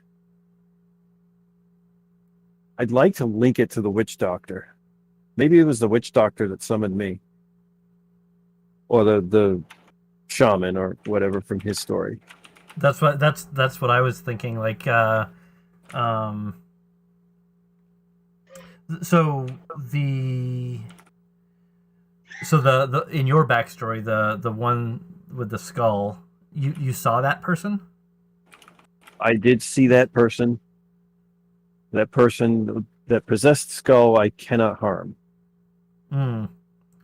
So yeah, so if you modify that to be a descriptor of the person that wrecked my world, I know where she is thereabouts. So I could be the person to lead you in that direction and help recover your skull and maybe exact a little revenge of my own. Cool.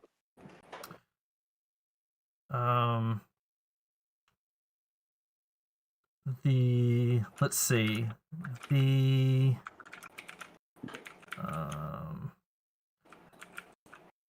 I think I know what my aspect could be from that. Maybe I don't know if this goes two ways enough, but there's always room for revenge. Perhaps.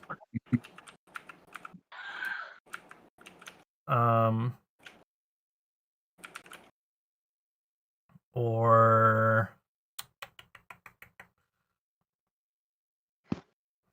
Always room for one more.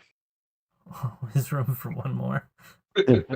No one can kill just one.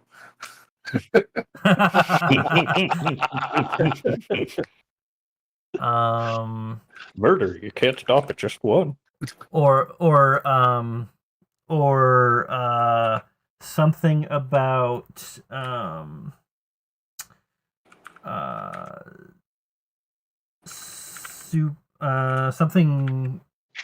something negative about shamanism or voodooism or whatever it is.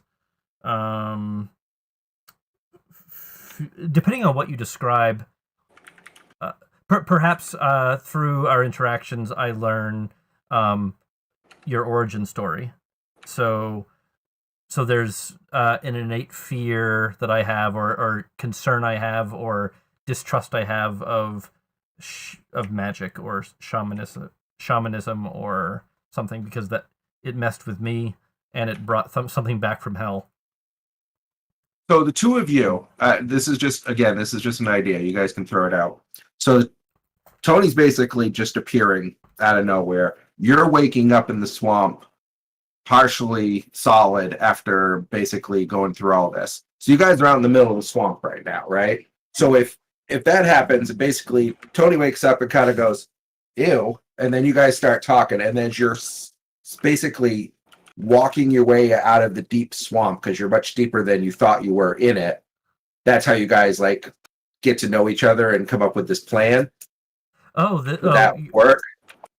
Oh, so our origin happening in the same moment? Yeah, you guys almost could have your origins be, you both kind of wake up and, one of you completely confused, the other one like, what happened to me? And you guys kind of make a bond like, we're going to take this bitch down. As you're walking out and going to town, and it's taking you hours and hours to walk back to town, and he doesn't know where town is or anything about it. You're bringing him along. You kind of bond that way, become friends over this. I almost would think maybe this would happen after I, like when I've decided that I need to go back to this place, and like I've harnessed my powers or whatever, and maybe in my. So when you go back, you find him. When I go back, I find him.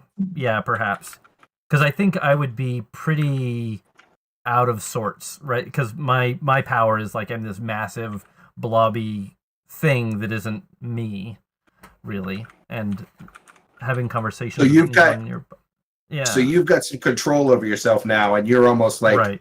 You run across him who just went through something kind of similar in your mind, so you're taking him under your wing.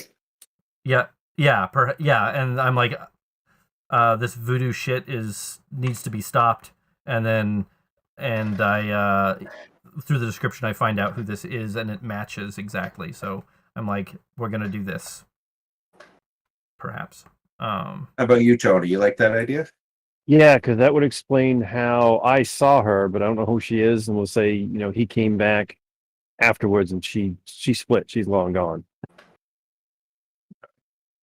That's cool. So how do you aspect that out? I feel like there's I don't know what the aspect is, but there's something a distrust around voodoo, or I'm assuming voodoo is what we'll call it. Your start. You come up with whatever you want. Let's see.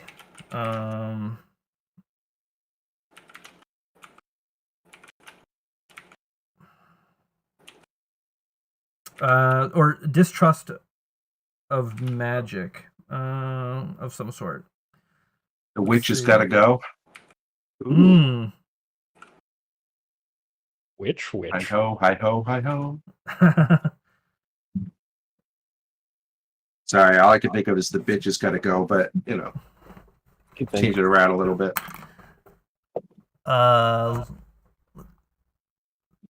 There's no place for magic. Ah, I like that. For me.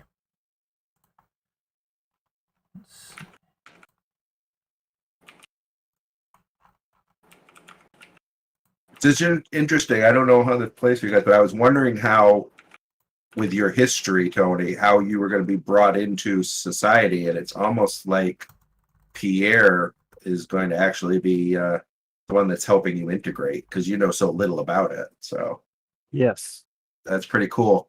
And my guy would have to latch on to somebody at this point. Mm.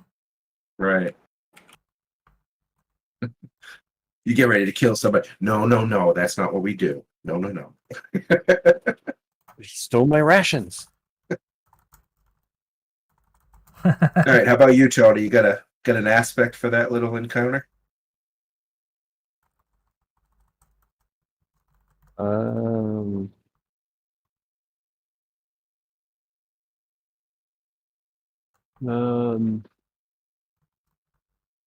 friends in weird places. Works. It's definitely a weird place.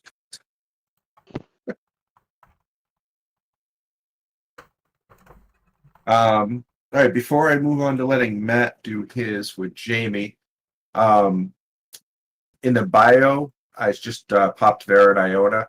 That's what I was kind of doing to try and make it easier so you guys can see each other's aspects real easy. So when you're all done with your characters, if you do that little thing that, you know, turns it into just text instead of input boxes, you can copy and paste that in there and it gives you the formatting. It's up to you guys, but if there's some way that you can put your aspects on the front so people can get to them easy because they're going to come up a lot. So, Okay. all right, Matthew. Hey, quick question Oh. before we do that. Yeah.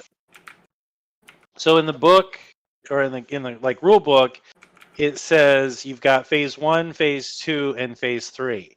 Are we having 6 phases where all of us are connected, or are we just connecting with 2 other people?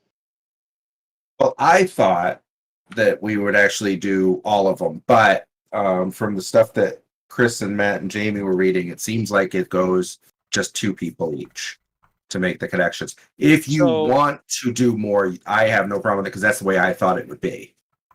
No, I just want to know ahead of time so that I can get my stories ready. Who else am I connecting with? You connected with Nate and Chris, so you're done.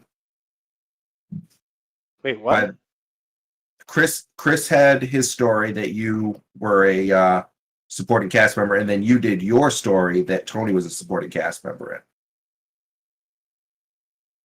So by what they were reading, that makes you all set.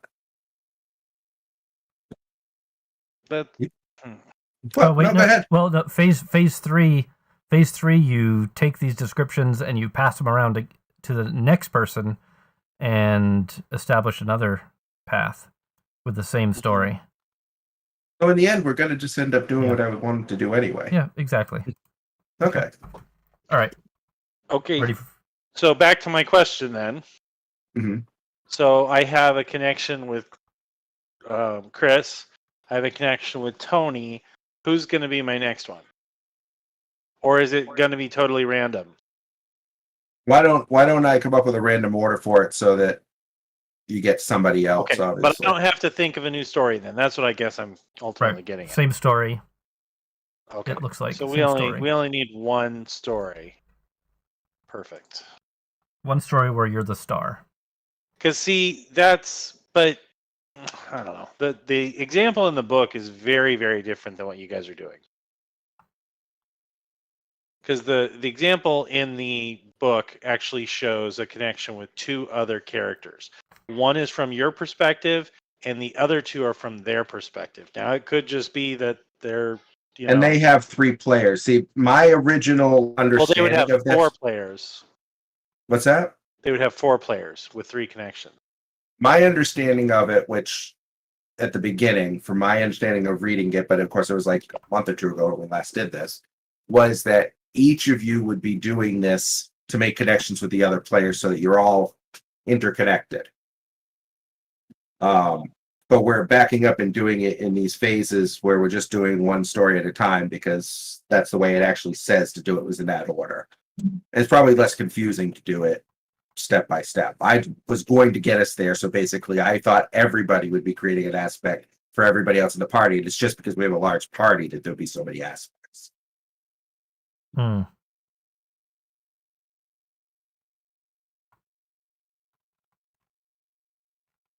So I think they limited the number of aspects because with too many it just gets unwieldy, and they're supposed to be kind of unique and different. Right. But also I think I had an aspect ready before we started, the one with Theodore, because the phase 1, it sounds like you set up your character's first adventure without other people as your first aspect that's not your high concept or trouble. And then phase 2, Right, because someone it says sees how they're involved. right, because in phase 1 it says once you've come up with the adventure, write an aspect that relates to some part of what happened. So you do your own aspect, then someone else does an aspect, which is what we're doing, and then another person does an aspect, is what you're saying. So you, Right. someone That's else, my reading, someone yeah. else. Yeah, that's how I read it too. So yeah, one so other we person. actually did phase 2 first. Yeah. And We skipped kind of phase did one. We kind of did one, right? Like we're picking our own aspect. Oh no, for the situation, right? Like, you picked an aspect for your adventure as it relates to someone else. So you did yours. That's true. And yeah. Right. Oh no, I guess you're right. We did just do 2. Okay. I'm gonna share. We'll just do mine real quick. Mine is so while frogging in the basin, Atchafalaya Basin, Pierre hears an explosion from the river. Confident and fresh with his powers, he paddles out to see a steamboat sinking into the alligator-infested river. While some were saved, his mistakes and time cost the lives of many more. And now I have to add to that. Yeah, inject yourself into that. Inject. All right, so I'm on the riverboat.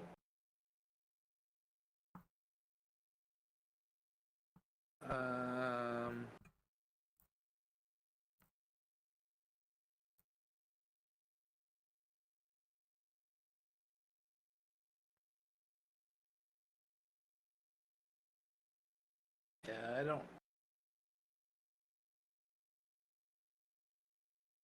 We're doing phase 1 and phase 2 at the same time, guys. That's why it's confusing when you're reading it. Mm. Yeah, I'm just not sure how to I interject agree. myself in that story. Were you on the boat? Were you a victim, the cause of the explosion, or did you help attempt to save and deal with my noobishness as a newfound hero? Like, Or did you just watch it? I'm gonna say I'm a victim and I died. I'm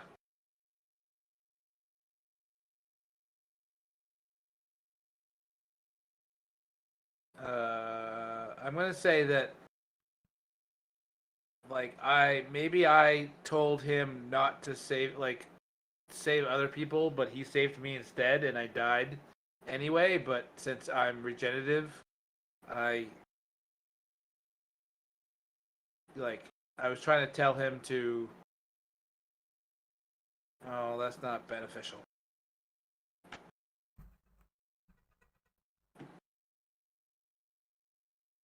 I kind of like that though. Maybe saving you and ignoring what you said is actually what caused him the time. And Right. his 'Cause aspect should be, I "Go should save have someone else," listened. and he's like, what do you mean? Go save someone else. I'm Mhm. here. You're in front of me, and I'm saving you. You're the most damaged. Of course, I'm going to help you first, sort of thing. But you were like in a hard to clear out place. Yeah. All right. Yeah. I get that. Of course, I'm going to help you first. Is that an aspect? Nate, what was what? Yeah, either that or what was the one you said? I said I should have listened. I like that one. I should have Because like listened. your whole thing is, while some were saved, his mistakes, and that was the mistake, is you should have listened. You could have saved more if you had listened. I don't know. That's what I was thinking. I like that a lot. I'm gonna take it. You done messed up. You done fucked up, AA Ron.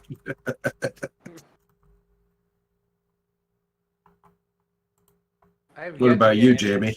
I don't know. I have yet to get any aspects from either of these. I don't know. Maybe my broken Russian isn't. I don't know. Maybe I can't communicate properly. I don't know.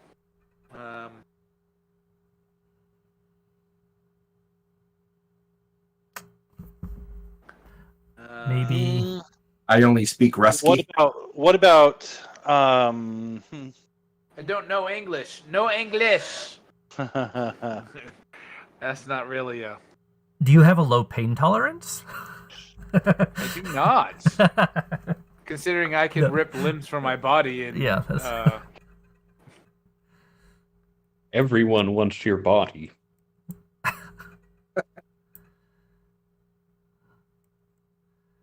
Especially I'm Gertrude immediately and going Theodore. into the opposite of what he took.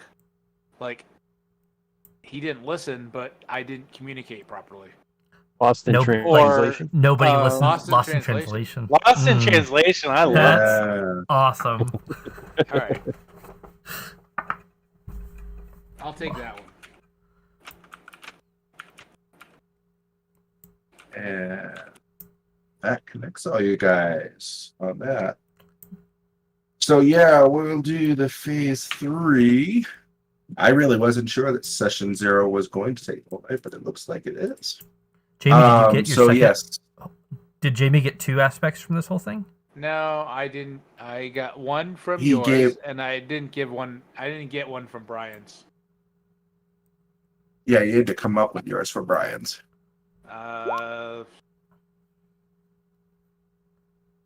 Or from yours, technically, with Brian. Yeah. Because it was yours. And that's the supporting stuff and what Chris was saying about only 2 other connections. So we are only doing this one more time on the stories you already have. So. Well, appearances can be deceiving since this wealthy man seemed like he was unassuming, and he turned out to be the one that was the kidnapper.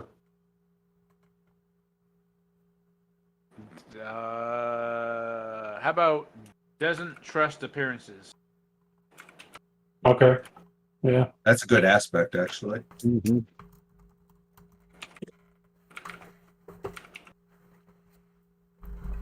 All right, I have 2.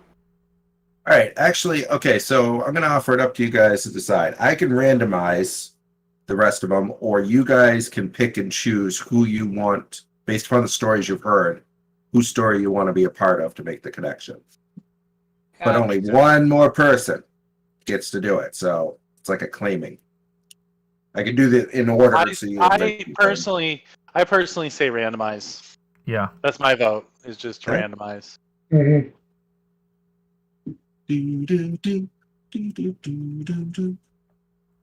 Well, I don't know if Matt said it or who said it. It's like Secret Santa. Oh. What is happening? Yeah, that was Matt. I don't know who's going where. Oh, why do they all want to be together? What the bleep? Oh, because I selected them all together. Because we are an orgy of superheroes. Mm-hmm. That's what you call a group. Yeah. Hero-gasm, anyone? Eurogasm. Oh, you know what? We could roll initiative. Oh wait, can we roll initiative? Is that a thing? You can roll. We could roll dice. D20s if you want to do it that way. Yeah, let's do that. Just The lowest do it. two, next Do an two. initiative roll. Yeah, and then just start at the top, and that's the order. All right, roll them and just basically we'll do them in order of your values. Oh man, I rolled a 1. Yeah. All right, Way somebody's first. to be a loser. Yep. Get the bad rolls out of the way. Although Yeah. we use D20s in this game. Looking like Claude is next. Gertrude. We just got to make sure that nobody's doubling up. So You. you. So what? How do you do turn orders if in a scene? I believe it's Based upon will notice. or notice. Yeah, it's notice. It's based upon notice, which is basically Oh. like It's just- perception. it's just Yeah. a set. Skill. It's a set thing. Where was I? Oh, Peter, Lasky. Pierre and Oleski have to swap spaces, Yep. or Pierre and Charles. I'm thinking Charles and Pierre. That's the only way that we're gonna end up. Right, Chris and Nate. Separated out, Claude. All right, I think. Get rid there. So, I based think upon that, Gertrude and Claude were right next to each other. Right, they have to swap as well. How about swap me and Gertrude? oh, I had Nate and Chris Oh, mixed up in my head. Oh no, if I go where Gertrude is, then Tony's right in the same spot. Swap me and It's Nate's Brian. Me and Brian.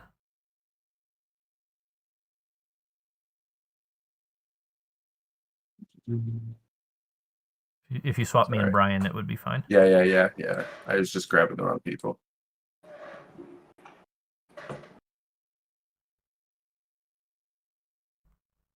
That works.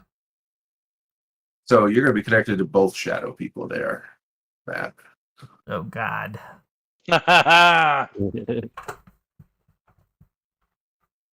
All right, so let's make sure, since we're being so careful about following this, who gets to do what on 3.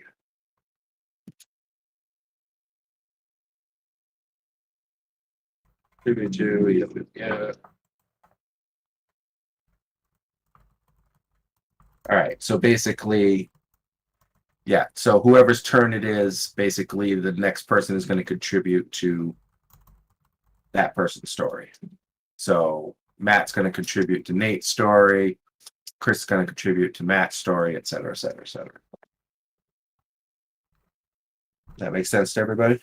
Mm-hmm. So if Nate's going to go first, technically, he's going to contribute to. Wait, I should be Brian. going last. I rolled a 1. I was doing them as one going up. Yeah. Oh, you were doing the other order. Well then, Yeah. booyah, bitches! I suck. So yeah, You- Nate. you So contribute yourself to Claude. Okay. So I'm taking Claude's story, and that was the riverboat. No, mine was the house fire that Chris started. Oh, okay. So we're going left. Yeah, since you're going first, Well, you I'm gotta going go here. backwards. Okay, Yeah. I'm going to. Okay, so tell me your story again, Bri. There's a house fire that I got involved with to try and save the people, and it turned out Chris was the one that started it. And Chris busted out like the Kool-Aid Man. Yeah. Okay. Oh yeah. He's like, hell's yeah, people are burning. Just me. People are dying. Oh yeah. I'm going to say. So did we rescue people or what? I would say there was more than just Chris in the building, so yeah, probably. Okay. But Chris was the cause. Yeah. That was the cause. All All right, so I'm going to say that with the smoke billowing as the room got in, I was able to teleport into shadows and put up a barrier that allowed an old woman that lived upstairs to get out. Okay. That old woman? Which old woman? Chris, you're creeping me out. I guess that could mean anything. But I was thinking the one who cursed, Oh, Hmm. interesting. I don't know. I don't know if she'd be. I mean, were you guys in the swamp? Yeah. We were in the swamp. Oh, She heads no, out no, to no, the no. swamp to curse people and then comes was back to live with old Claude. people. Oh, Yeah, plot it was twist. cl- Plot twist. She's the Was- bone collector too. No. Oh my god! and Like, Theodore. man. Making our nemesis. It And writes itself, man. yeah. I say that all the time. I mean, the gal that I know, that that's did why I said it. mess with me had like skulls and bones woven into her hair and clothing. So that's interesting. I'm gonna say no. I'm gonna say hard pass on that one. Oh. Damn it. He's doing it What just was to I had? spite Matt. Yeah, not that. That's not really Nate's decision. That would be Jim's decision if they're all connected. Oh, Yes, but I can't say it now. You guys gotta come Nope. up with your own story. No, I'll just surprise you. By the way, So we each need to come up with an aspect now for this again. make your connection right. Nate has to come up with an aspect for your story for him. Nate made a airplane slide for the old lady, right? So she could get out of the building. Shadow? No, I made a barrier out of the shadows caused by the smoke to prevent the fire from Spreading. And enough killed the- that and she killed was the old able to lady? get out. No, I had it too. The old lady's in there and cooking because she can't Yeah, get it's out. just like I can't get out. There's this. yes, There's sons this of a shadow that's not letting me open the window. No. All right, so She you was an basically innocent old lady. Damn it! I saved her. so you actually save everybody because with your barrier you managed to smother the entire fire that Chris started. Oh, I there you go. don't know if my barrier is that strong, but I mean, you know, It doesn't have to be very strong. you It just has to stick be it, airtight. So This is true. I'm This going to is say you're the savior true. of this story now. All right. Brian was trying really hard to make it all about him, but you came in and just said, "No, bitch, it's about me." No, wait. Stole my damn spotlight. Yeah. He suffocates the old lady. Oh, Stealing son of a bitch. why do you want to kill the old lady? Oh, Jamie's that's poor. crotchety. He wants Starting to to kill. think Jamie's ageist. I am ageist. I am all the ists. And the old lady's name was Rachel what is it? Gertrude. Why would it be Rachel? Come on now. Rachel Rosencrantz. Who the hell? You just make You that know. up on the spot? No, Oh. that's my vampire character. Oh, snap. That's right. I should have known that. Oh Chris no. is crossing you the called- streams again. Yeah, you called me out. You should have called her Peggy. Yeah. What's your aspect, Nate, from that Oh, woman killer? God damn it! I didn't kill the old lady. But we all want you to. How about the, Clearly, how about the spotlight is mine? no. Thundersteel. I'm gonna say for that one. Oops, I did the wrong section. Let me go to the right section. Unexpected fireman. Unexpected savior. Unexpected savior. That's a good one. Brian's can be "You Stole My Thunder." Uh, Out of the spotlight. Why did Nate kill an old lady? You just start the rumor. It didn't All actually right. happen, but you tell everybody that he did. okay, so here's my aspect because of that. It needs to breathe. Ooh, No, let it breathe. let it. No, breathe. wait. Wait, what? Because I'm thinking about smothering the fire, right? You can't let a fire breathe, so I need the opposite of that. Alright. Neither can you old ladies. Right, and that's why I said you Alright, guys can. alright. So you smothered her too. Don't let it breathe. Does that work? Yes. Don't let the old ladies breathe. No, I'm not putting old ladies. You Call guys- it a risky trade-off. Like old women die, but the fire gets put out. Oh my god! There's always a cost. There's always a cost. You guys are determined Oh to make my him kill. god! Choose wisely.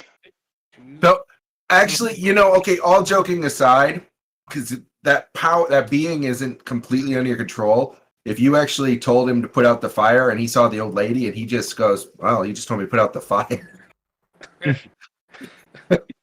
It depends how much control you have. The old lady's still in Okay, there. I'm not gonna sure the old lady was part of the satisfy- story.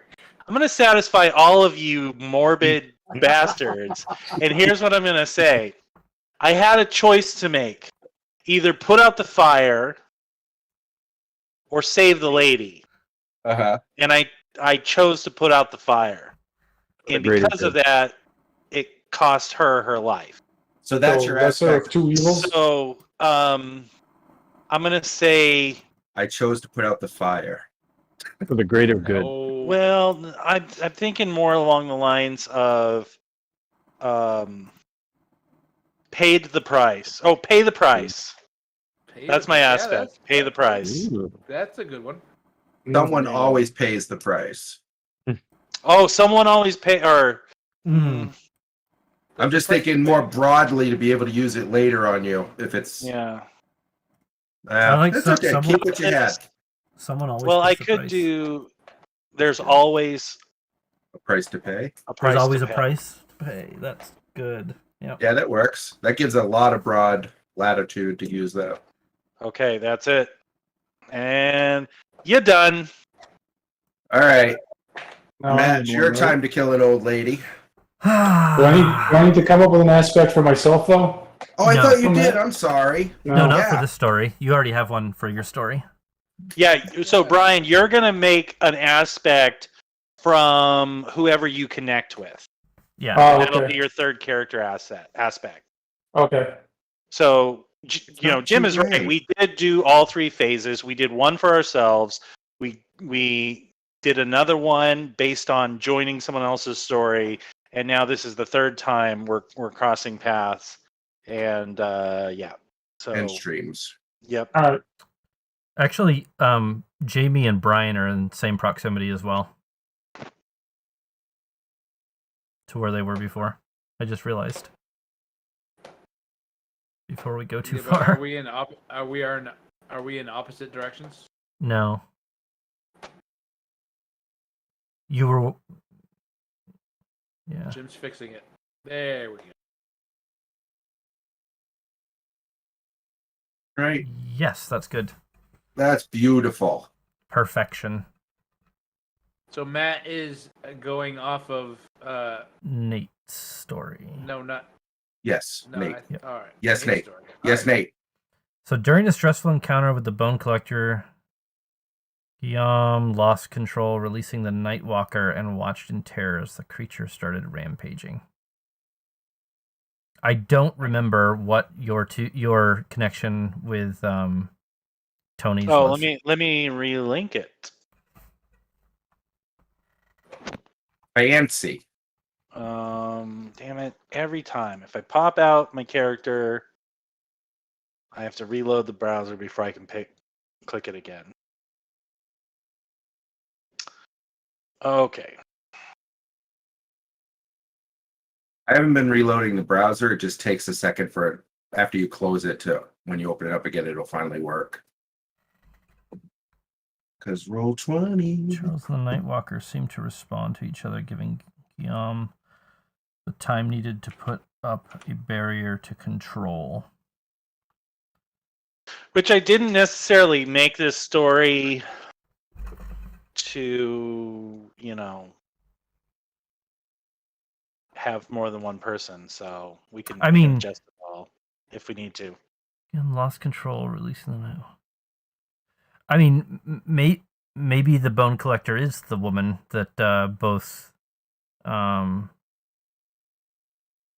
Charles and I were after. First year.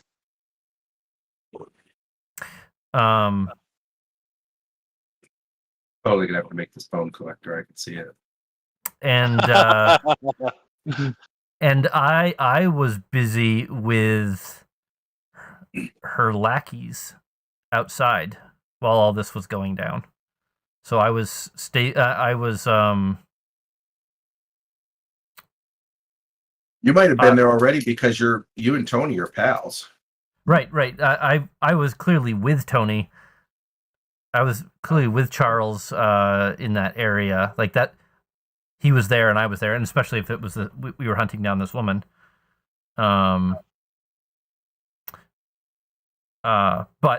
But I was running interference as he went in to go reclaim the item that he was looking for. You possibly chasing her, and that's how she ended up running into Guillaume in the first place. Was running away from you. Oh, I'm thinking maybe Guillaume was there at through happenstance as well for some other purpose. I don't know what the encounter. Right, that's what I'm saying. Yeah. She's running away from you down the street, and then suddenly, out of nowhere for no reason, runs into Guillaume. Well, I imagine Charles and I going to this woman's place, right? Like where she's doing her rituals or whatever shit. So Which is at the building that Chris burned down? Yeah, so yeah, exactly, that same building. No, Jim's so doing the DM thing. So we're going there, and for some reason Guillaume is also going to the same spot, and we're like, all right, we're doing this thing, but there's Charles is looking for the skull. I don't know what the fuck Guillaume is doing, and I can, I have the ability to slow things down with I can slow things and shoot shit with my sludge. So I can perhaps I was attacking her lackeys or whoever was outside or in the outer buildings while Charles and Guillaume went to actually confront her. I know this isn't exactly what the thing says to do, but I have no problem with you guys mixing your stories like that. Maybe you were all three there for reasons as well. If you want to be Nate, if you wanted Guillaume to have a reason to be there. I'm totally fine with it. It all seems like we could maybe, I don't know, everybody could be connected to this woman in some way. Right. And this could have been one of the times that the three of you, because you guys have been at this for a little bit. Right. The three of you actually were joined forces trying to trap her. Yeah. You were okay, let's go get her. You had a plan, so I mean it's Nate's story, so he has to really decide that, but I don't have a problem with that. That would be kind of cool. I'm fine with that. I would say that you guys probably would have brought me along because of my abilities to shield and create barriers. Now, the other thing is I can actually create semi-permeable barriers where things can go out, but they can't come back in. Meaning we can use powers and abilities through it, but it prevents damage from coming to us. Liam so and maybe Tiny that's Hut. Yeah, so you guys brought me to help and as protection, but the strain against my barriers was enough that it caused me to release the Nightwalker. DM thought the old lady that you initially thought you killed at the building was actually this woman who's really pissed at you now because she's all burned up. She's alive. She's fine. God. But she specifically Jesus is fucking Christ. coming after you because She's Satan, isn't she? sacrificed She's her. Satan. I literally want everyone to recognize that I specifically said I saved an old lady, and now I am creating a demon. Not allowed. Not allowed. She got better. Welcome just think it's to funny because- collaborative storytelling. Now we can link all of the backstories together into one story like I originally thought. Oh my god. So we're not going to her. She's coming to us. She corners us, and And Nate was the bait. in a place surrounded by civilians, which is where the Nightwalker is a bad. The Nightwalker being released was a bad thing. Yeah, GM is the bait that you guys are like, okay, she's been like looking for you. He goes there and goes, all right, I'll be bait, and you guys back me up. He loses control of the Nightwalker, and then basically Charles gets a hard on for it or whatever. And yeah. Oh, wait, he's like, fuck this. I think for perhaps the Bone Collector escapes because I turned my focus on saving the civilians rather than so maybe Guillaume and Charles are close to, like, the three of us are close to bringing her down. Nightwalker starts rampaging and I just lose my focus and the plans go out the window, and I just use all my effort for the civilians. Bone Collector escapes.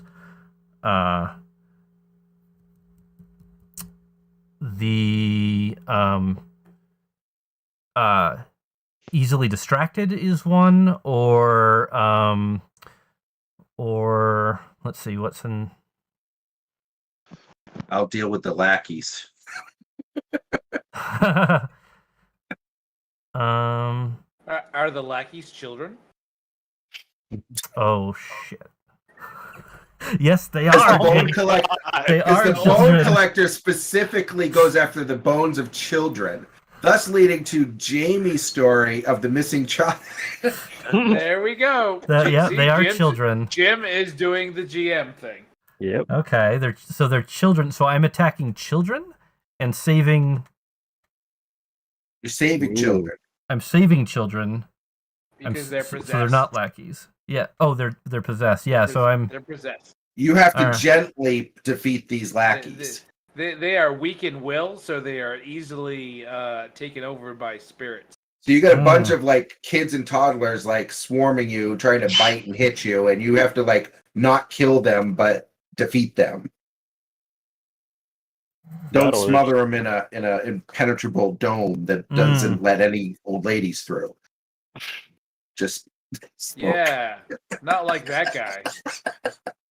Or the raised skeletons of children. Wait, Oh. who's that guy? Who raised skeletons? The Bone Collector. Bone Collector, yeah. That Bone guy. Collector. right. I won't tell you what she's doing with those skeletons yet.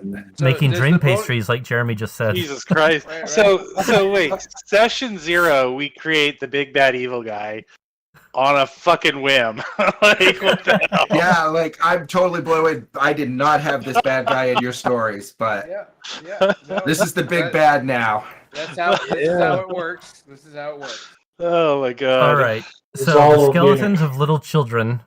We're fighting the skeletons of little children, and well, she raises them, and then so I'm not protecting.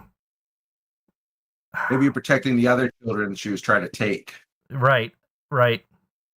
And I lose focus of that, and I go after the skeletons instead. Some of the This is children all die, during that- and she escapes. This is all during that house fire, or is this? After. No. The house fire is why she hates Geum. All right. Guillaume. Geum, sorry. Even though he may actually have saved her. I mean, without him, she might have died. So my you're aspect. named after clarified butter. Let's see. So my aspect would be, um,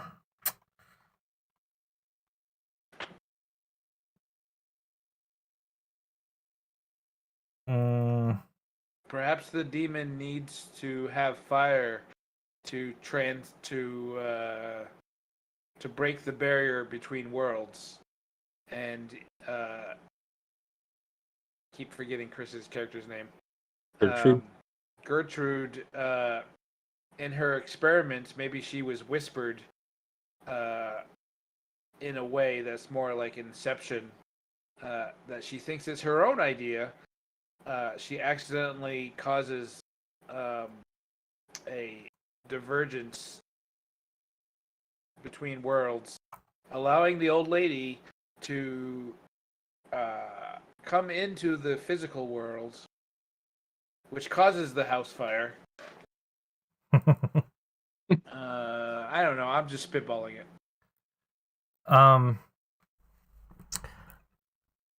So some of my powers allow me to do area of attacks, and things are inaccurate. At times, I could potentially see myself taking out a number of the skeletons and also some of the children we're trying to save. If you want that dark stain on your soul. Yeah, I might. I mean, there are some other killers in the group, so. Well, it's accidental. It's not on purpose. You purposely smother them? No, that I don't kill old women or anything like that. Nate, you totally don't have to keep it that you killed the old lady. I don't care. I love just screwing with you on it. Yeah. I'm thinking, if anything, you didn't know the old lady. I can tell you all are going to be a bunch of murder hobos. I might as well just make my peace with it now. How about if everybody really likes to say you just didn't know she was there? No, I'm fine. I like it. I had to make a choice, and my aspect, I love it now. It's like there's always a cost, right? Own it. I'm owning that shit. I killed that lady, damn it. Wow. But you didn't. And it turned out she was actually Baba Yaga. Yep. Oh, man. Full circle. She made me immortal.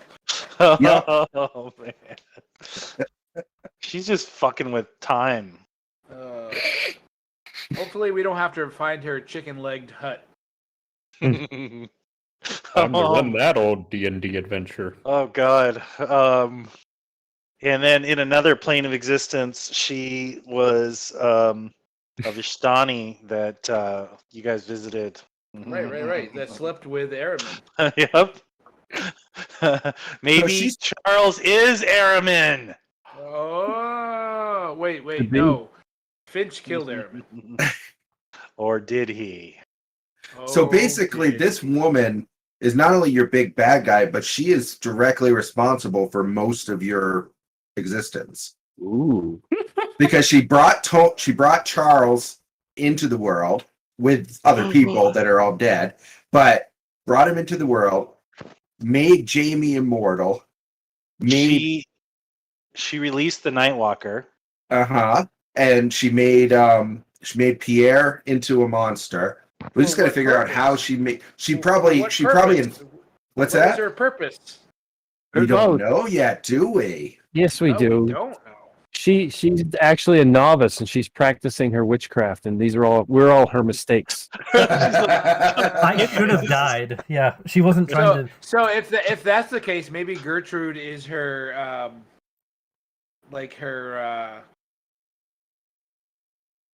like, I see what you're doing there, and I was there 1,000 years ago. Kind of.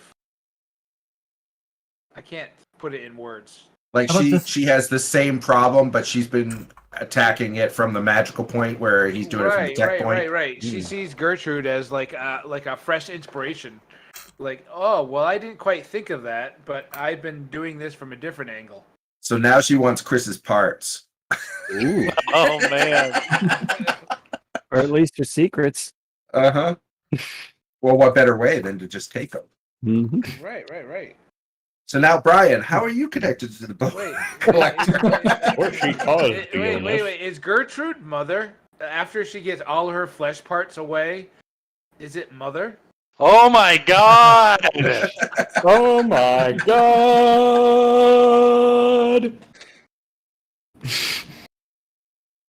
All right, Matt, come up with an aspect, or we're never getting done with We're this. No, crossing well, way too that- many streams. I am very distracted by the conversation. I will try to come up with an aspect. You guys can keep going. I've got to Who was Peggy? unless any of you have ideas. Otherwise, I've got to stew. Yes, she's a time traveling Peggy, who went back in time and Give decided me that helping. No, help Matt. to Take the have creativity. to have sex with an older lady. No, who no, no. herself was an older lady, and Jamie. then was not Come was back not to us. satisfied In by the form having of a relations with another older lady, so decided, well, I'm not good enough, so I'm going to replace all my fleshy parts with mechanical parts. All the fleshy parts. All the fleshy parts. All right. I'm trying to cross as many streams as I can. help Matt. How Put about that creativity to help. Help, Matt. How about All collateral right. damage is worth it? Okay. How can you use that as a benefit? Making lots of damage. All right, so you get you potentially Advantage get by- increased damage, Yeah. but and then In situations where it's kind of rewording of there's a cost for everything. Right. Uh, You guys wanted a gritty game. You guys are making it pretty gritty. I mean, Yeah. granted, GM didn't expect to be this gritty, but hmm.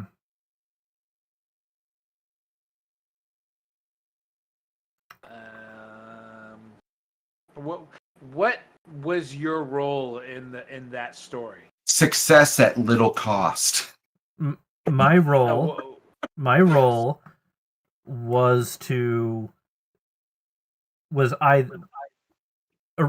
my role in the end was I lost sight of capturing the bone collector and turned my attention to either saving her thralls or attacking her skeleton thralls so you were against the plans. You were kind of morally blinded, kind of. Like, you chose to do the right thing instead of Yeah. the cold, calculated, like, this would have ended everything if I had just done this one thing. But I had to be Yes. the good guy and do this instead. Sometimes Yeah, the right thing goes wrong. Sometimes doing the right thing ain't doing the right thing. Well, that does sound like his character. Bad speech at all. Sometimes doing the right thing isn't doing the right thing. Yeah. Yeah, I like that. Is that where you're going? Yeah, I'll go with that. The right thing is a bad idea. That's, the left side is the right side is the wrong side. Sure. Don't worry, Chris. You've got to come up with one now anyway. So yours has to mesh up with now Matt's backstory, which is basically Pierre and Pierre like becoming slime monster. No, that's not what my adventure was. My adventure was the steamboat explosion. Oh yeah. Sorry. I'll link it. Okay. So, remind me, what happened in that adventure? He's gonna pop it. There was... There and and in there I haven't updated it with Alesky's piece, but in there I did not listen to Alesky and tried to save him. Doing so cost a number of lives that could have been saved otherwise. Wow, why am I having everything with my character having to do with fire. That's an aspect. Everything has to do with fire. Actually, that may be the one I get from this. How about just fire, like fire, fire, fire! Exclamation point. Fire is the solution. Yeah, there we go. Fire is always an option. Because how did that fire start? Well, let us tell you. What experiment were you doing on that boat? Exactly. Why do all your experiments have to do with fire? Hey, it's steam technology, all right? Oh, I see. It is literally fire powered. All right, so What? how do you want to integrate into this fiery fiasco? Maybe that's your aspect, fire powered. Kind of, well, already kind of one, but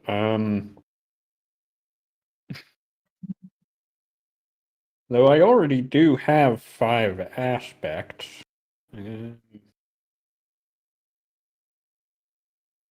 Maybe I should link that. How do I do that? Oh God, that's long. That's what she said. Oh, But yeah. Put those in your background, and then people could pop them. Yeah. I where's did the sound that. effect, Jamie?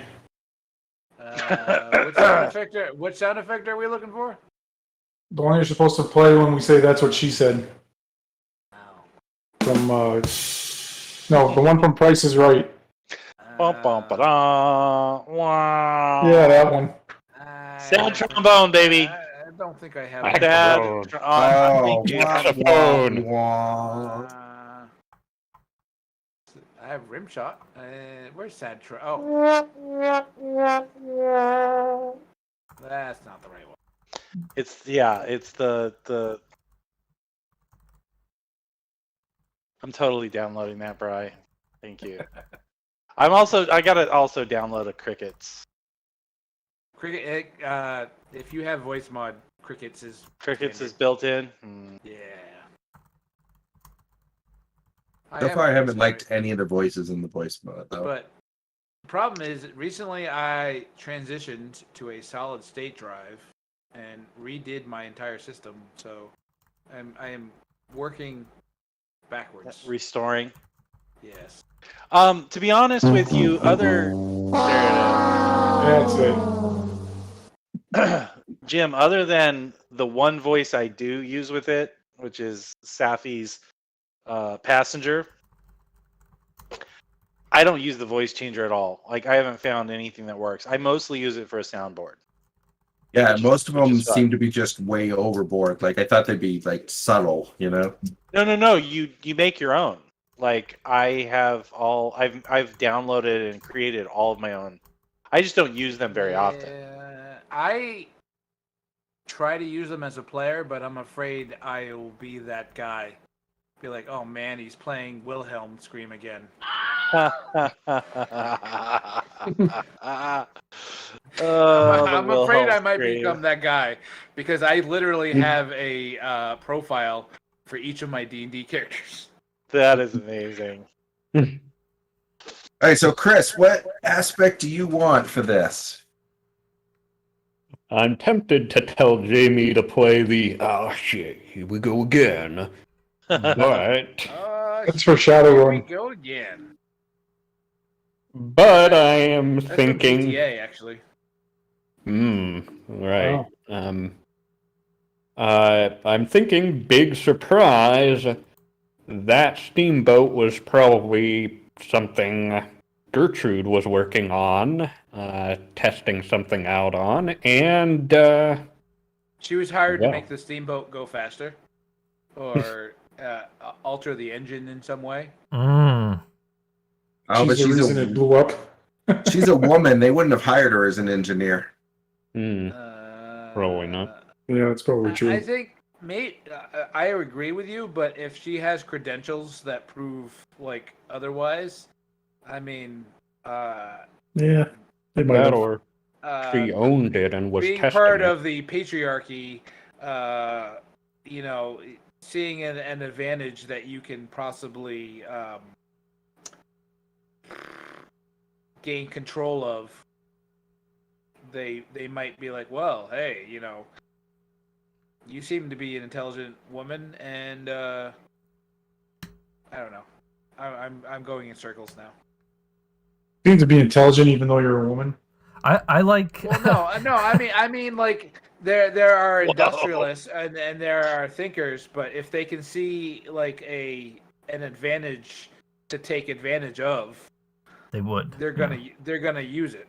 So Yeah. So They'll Gertrude just being pay a her woman, less, basically. You're saying, right? Being Gertrude being a woman is yes, it's historically, not accurate, but like if Hey, she history was- produces, if she produces, she's going to be a resource that people are going to try to take advantage of. Right. Well, you know what? Actually, history was written by white men anyway, rich white men. So they've actually uncovered lots of women that have done things in history that just weren't actually, Right. put in the books. So go for it. You work there. That's what you want to do. Or here's another idea. So she did make the new steam engine, but this one exploding actually wasn't her fault. It was sabotage by The old The lady. bone collector. who is actually her co-worker and competitor. Oh, Mm. so you know her very well. Oh, Maybe. She's Enter- befriended you. enter a new enemy. Why That's the whole she reason lived that in the she was- same building? Oh yeah, she actually moved into that building to Right. befriend you because of Yeah. your genetic problem, and Right. The even fire like was collector. working with you. So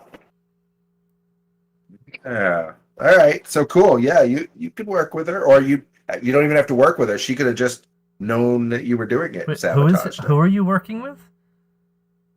the bone collector. The old lady. Oh shit! Wait, is the bone collector the old lady, or Yep. Yeah. is the night walker the old lady, or both? No, the Nightwalker is his evil spirit on a leash. Okay. Okay, so The Oh, bone the collector old being your lady. coworker is a bit of a stretch, I think. I'm thinking she moved in with you. I think that was good that came out of it, and she could sabotage it if that's what you want to go with. Sure. So, but you need an aspect. Don't just tell us. Make an aspect because you're connecting up to Jamie and Matt right now. Okay. Mostly Matt. Yes, I know. Mostly. I know. All right. I know. I know. I'm going backwards. So I'm connecting to his story, which is the house on fire, right? No. Wait a No, minute. that's Claude's story. That's my story. Oh. Yeah. Oh, right. What was? I'm confused. All right. Well, Chris is connecting. Chris is connecting finish to yours. Matt's story. Then you're going to connect to Chris's story Right. next. So Right. don't jump the gun. All right. Continue. Chris first. Okay. Chris's story was the guy's Theodore's house being Attacked and you saving them. attacked by Like peasants. townsfolk Yeah. with pitchforks. Which I love it because you guys all wanted to do like the one connection kind of thing, but it's all turning into you guys being a team for a while now. You've all like saved each other, helped each other. Well, So- I think that's the point. I think that's kind of a No, natural I know, but like progression. even more so than I actually thought it would, based upon the way we were getting ready to do it. I didn't Right, realize I how agree. much it's going to happen. So. Mhm. It all starts with killing a lady in a fire. Okay, I'm thinking for the you name killed a of lady this. in a fire? What? Because she sends the crowd to kill Theodore because he is keeping her from the bone collector. Oh, So she actually, well, I'm giving away stuff here, I guess, but you guys could have known that. That's why you were there to save him, because you figured out what the bone collector was doing and went and stopped it. Jim, I hope you're taking notes. Yeah, well, I've got thank God. audio recordings of this right now. I'm going to be going And back over video. this. All right. Yeah, I'm going to be going over this like with a fine tooth comb. All right. You're gonna be transcribing this. Yeah, because I got a lot to write now. You guys I've got 34 NPCs, and now there's just basically one. So YouTube, Right. YouTube's transcript is really yeah, Amanda Quite uses it nice. sometimes for writing. So Alright, butthole. Chris, you were gonna say something about your aspect. Have you seen Workaholics? a couple episodes. That's what that's from. If something's good, it's tight butthole. it's It'll counterintuitive to me, but you know. It'll turn out those 34 NPCs are actually all The bone alter collector. egos of the bone collector. But the aspect name I'm thinking is Fire Follows, or Fire Always Follows, or Hell and Hell Followed. What? Say it again. Maybe. I lost it. Fire always follows. Yeah, Fire or Always and Follows. Hell Followed. Fire consumes. Fire. Fire makes hellish bedfellows? Fire. With a little Beavis and Butthead icon. No? Okay, No, Nate. that's So not so how your it works. what you're trying to get at, No, Chris, that's just, is that shake you're your head at humor. Chris, what you're trying to get at is that when things go wrong, shit catches on fire, that sort of thing. Is that what you mean by fire always follows? Kind of, yeah. Or that's your solution for everything? Burn it. I can see that being a negative, but how could that be a positive is the question. Yeah. It's He does more- he does extra fire damage. It's more, I'm thinking, things all often seem to go wrong and always involve fire. Whether or not I'm actually responsible. So you have like a supernatural kind of connection to fire? Or unlucky? Like the aspect being like why is it always fire? Maybe, or actually, I guess technically it is the bone collector involved in all of these incidents with fire. So metaphorically, perhaps she is the fire that follows. I don't know. I don't have any fire in my story. But I think it makes it seem like I'm just cursed or something. You make it Indiana Jones style. Fire. Why does it always have to be fire? Yeah, that kind of works.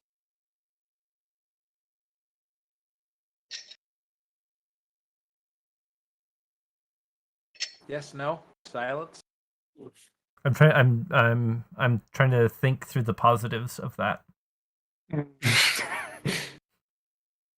Because Yeah. sometimes fire is the answer.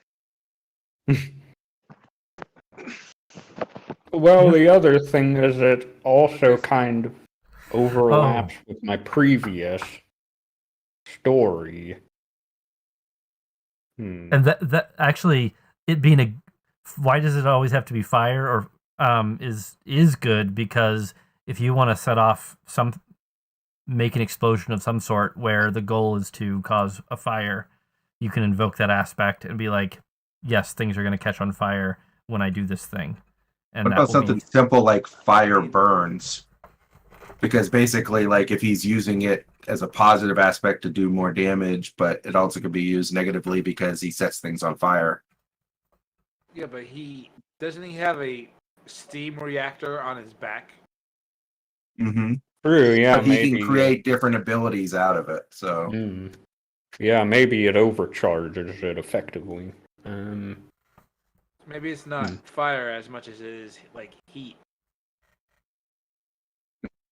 Hmm.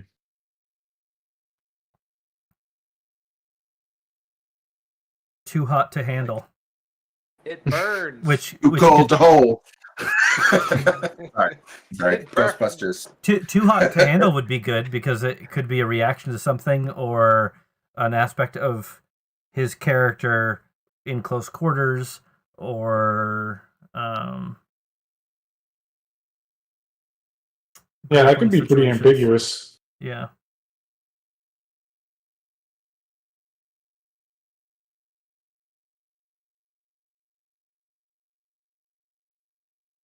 But that doesn't necessarily comment on the explosions that aren't caused by you. But And I'm also trying to incorporate the fact that it was the bone collector following. right. Well, he's getting blamed for the shadow powers. He's getting blamed for the fire that the bone collector does. Maybe there's something to do with always getting the creditor blamed somehow. That's not the aspect, but I wonder if there's an aspect to be built out of that. Because that kind of covers what you're thinking. I'm always responsible. I'm always the one Maybe. responsible. Yeah, but how can you spin that positively? Because you can take credit for something that Right. you didn't necessarily do. Oh, it's people all about me. It's all about me. It could be good or bad. Well, Why didn't you come up with one? Fire-based. It's fire. I have come up with a couple. Yeah, but they sucked. Yeah, I know. I'm just kidding. I don't know. I think your character, Chris's character, is more technology based. I think that should be more of an angle. I think, like, Technically, it wasn't my fault. Like incorporating the bone collector, which is magical, I think, is not the right path. Like, I don't know. That's just what I feel. I kind of agree. It's because that's more about the bone collector and less about you. That's actually a super good point. Yeah. Okay, so are we Like- thinking like- Maybe like firepower or fire powered or something. I don't know. Fire that burns within. Like firepower, meaning like your steam reactor is based on fire, can mean like you can use its power to, create advantages, but it's also a fire that consumes things. So who's to say it runs out of fuel at an inopportune time? Or Is it me or is it hot Like- here? Fire burns. fire consumes. I totally said fire burns. If you guys use that, I'm gonna be so mad. We can play it back. Did you say that? He did. Yes, You're right, earlier. you're right. Playing with fire. Playing with fire, yeah. Playing That's a with good one. fires. I like playing with fire. Yeah, that's actually a It pretty good seems to one. be what his experiments are focused on. Mm-hmm. And it doesn't necessarily mean just his Steam thing. It's the stuff he does as well. That could definitely be negative or positive. True. So I have two problems here. First, I already have 5 aspects because one of them I defined. One of them back. I And now he's said as gone. my own story. The corporeal debt to Theodore, but the other is I'm trying to think of how this is actually separate or different from the other aspects. And Well, Right. this one already kind of incorporates that. Maybe I should rename it. no, that one talks of like damage, right? This one's specifically talking about fire. True. or heat. The conversation that you like teed up with the explosion stuff is around heat and fire. But maybe heat and fire is not the right angle. True. No, it was kind of. So then it sounds like you're saying the bone collector shouldn't be my coworker, or didn't I think sabotage the me, bone or- collector wouldn't like. It would feel weird that like a voodoo magic user would be a coworker that does like engineering. That seems super weird. Yeah. Maybe. You can have somebody else who was your rival that did it to you if you want. True. I'm thinking I like the idea actually. I'm gonna go with the bone collector living with you because I like how we're putting that all together so everybody's connected. But Right, and if we go using the normal tropes, technology doesn't always understand magic, and magic doesn't always understand technology. So maybe the bone collector was like, "What's going on here?" why is this guy trapping me in a bubble and killing me? Hey, maybe like Dresden style, where magic actually disrupts technology. Mm. You're just playing to my Dresden love. I mean, I love Dresden. Yeah. I like Know your target audience.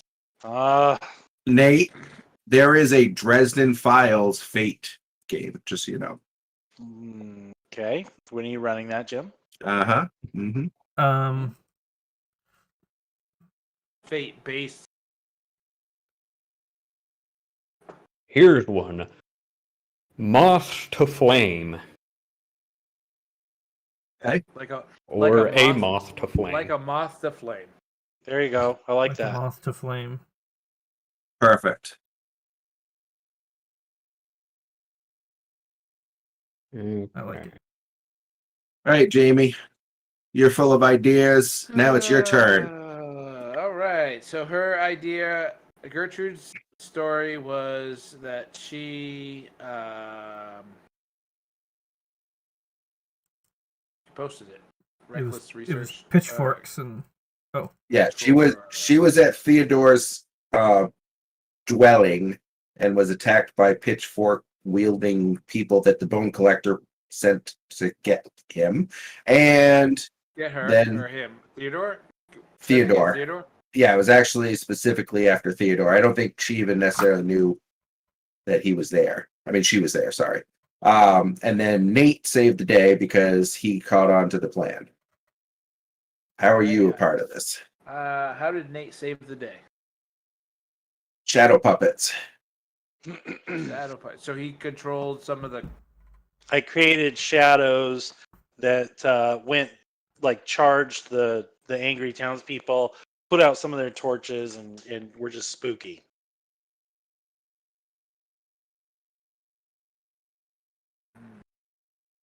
Which they then blamed on Theodore and Gertrude. Yes. I want to go with kind of a mystic curiosity, like my character sat back and watched this whole scene happen and be like, what the hell was that? And then chose to investigate it, but I don't know how to put that into words. Exactly.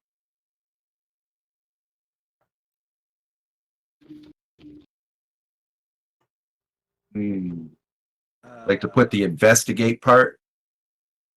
Yeah, like mystic curiosity or Obsessed with the occult? obsessed with the occult. That's good. But that sounds a little too much. Intrigued or drawn to the occult. Drawn to the occult. Yeah, I like that better. All right, that was easy. Drawn. All right, Charles. Now you got to put yourself in Oleski's story.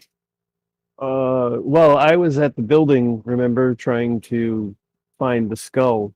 Mm-hmm. So when everything happened, I chose to ignore it and still search for the skull. Basically, whatever shit's going down, finding the skull is more important. So priorities. So while they're all looking for this kid that's missing, you like pretend to be looking for the kid, but you're really looking for the skull. Yeah, really. Yeah. Priorities. Priorities. That's the aspect. That's the aspect.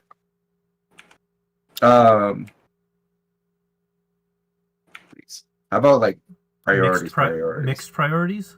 Mixed priorities or Surprising priorities. Single-minded yeah. focus. Yeah, that's more what I'm going for. Like selfishness down that line. My goals trump all. No time for good deeds. What type of good deeds? I don't know, but that goes either way.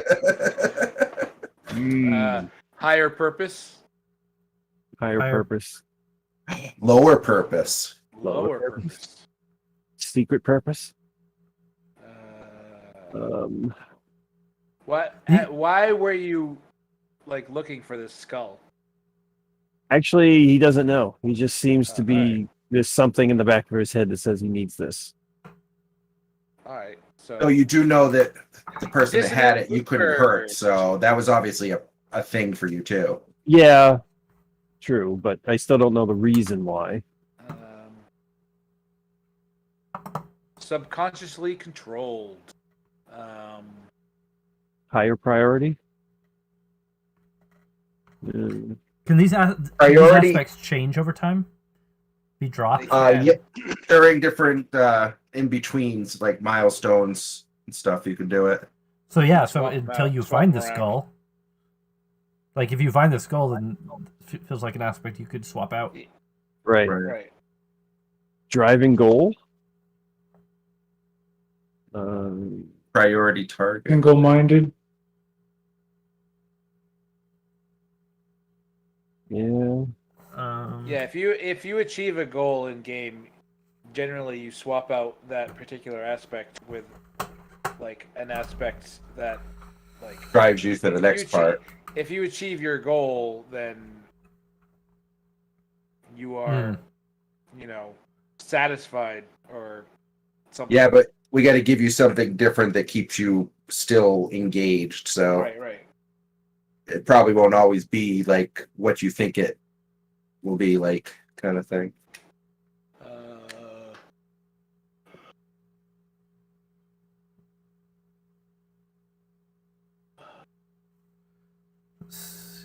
Insane. I like mixed priorities because that leaves it up for a lot of interpretation. Where you could go toward the skull or away from it, depending, or it could be repurposed for other things as well. Boneheaded. Lost my head. Whoa, that works on so many levels. Actually, yeah, because that's yeah. basically what he's saying. Like he's heading for the he's bone collector. single-minded. He won't give up. He's boneheaded. He won't. I'll take take it. Change course. He's also headed for the bone collector, so boneheaded. So that's a direction. Yeah. Nice. All right. So lastly, Mr. Brian, you have to put yourself in Charles' story. And his story was about going after the skull. Yes. Is that right? Yep. All right. So I was thinking maybe with my low-life contacts on the street, I heard some rumors about the skull and where it ended up. And I was able to give that information to him. Okay, how do you aspect that in there? Aspect that in there. Friends in low places. Aspect it. Friends Ooh. in low places. Ah, that That's is a- pretty. That is That could be excellent. used in so many ways. Oh yeah. Yeah. That is gift wrapped with a bow tie. Uh-huh. I could see some negatives to use that. A bolo tie. Bola tie? Bola? A Bola? bone tie. A bone tie. Bone tie. And that friend was the bone collector. We're talking about physically low places, so like dead bodies and skeletons. That And- actually would be cool. well, I did not Yeah. think that I was going to end up with a lot of skeletons in this game. I gotta tell you. A lot of weird voodoo shit happening, I think. Yeah, well, Yeah. Session 0, baby. Session 0. We No, all I got love it. skeletons in the closet.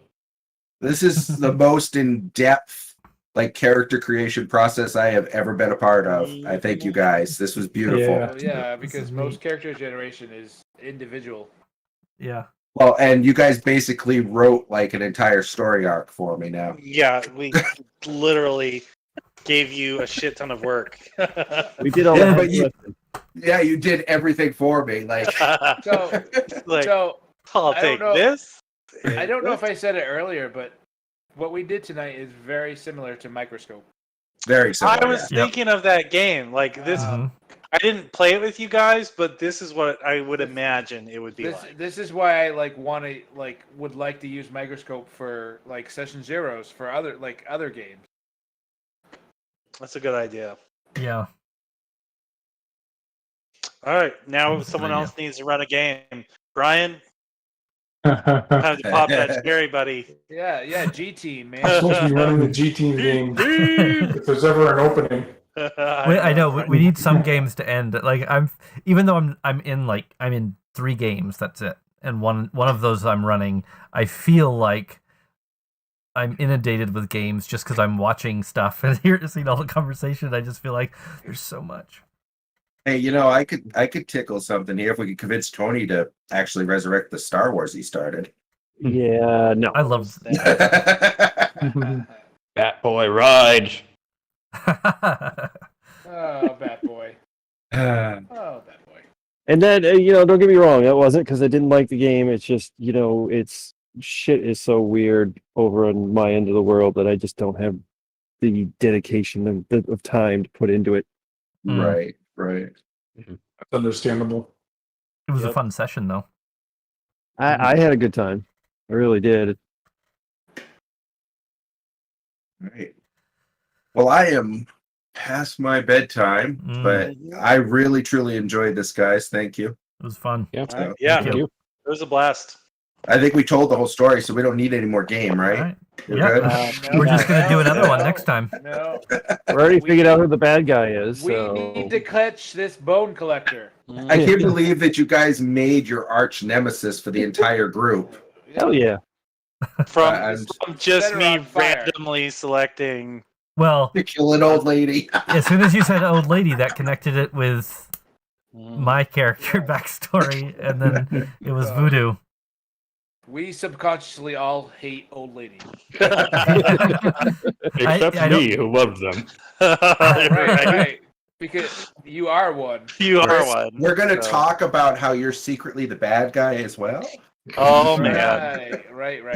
That, You guys or should she was probably talk about that alone. Oh, yeah, sorry. living with Gertrude because they're lovers. Ooh. Totally. Oh, man, but I have a love interest for you. Damn it. Oh, well. Love She gets possessed by the triangle. bone. It's The a love wire. interest to get possessed by the bone collector. That's all. Yeah. Is his love interest a dinosaur?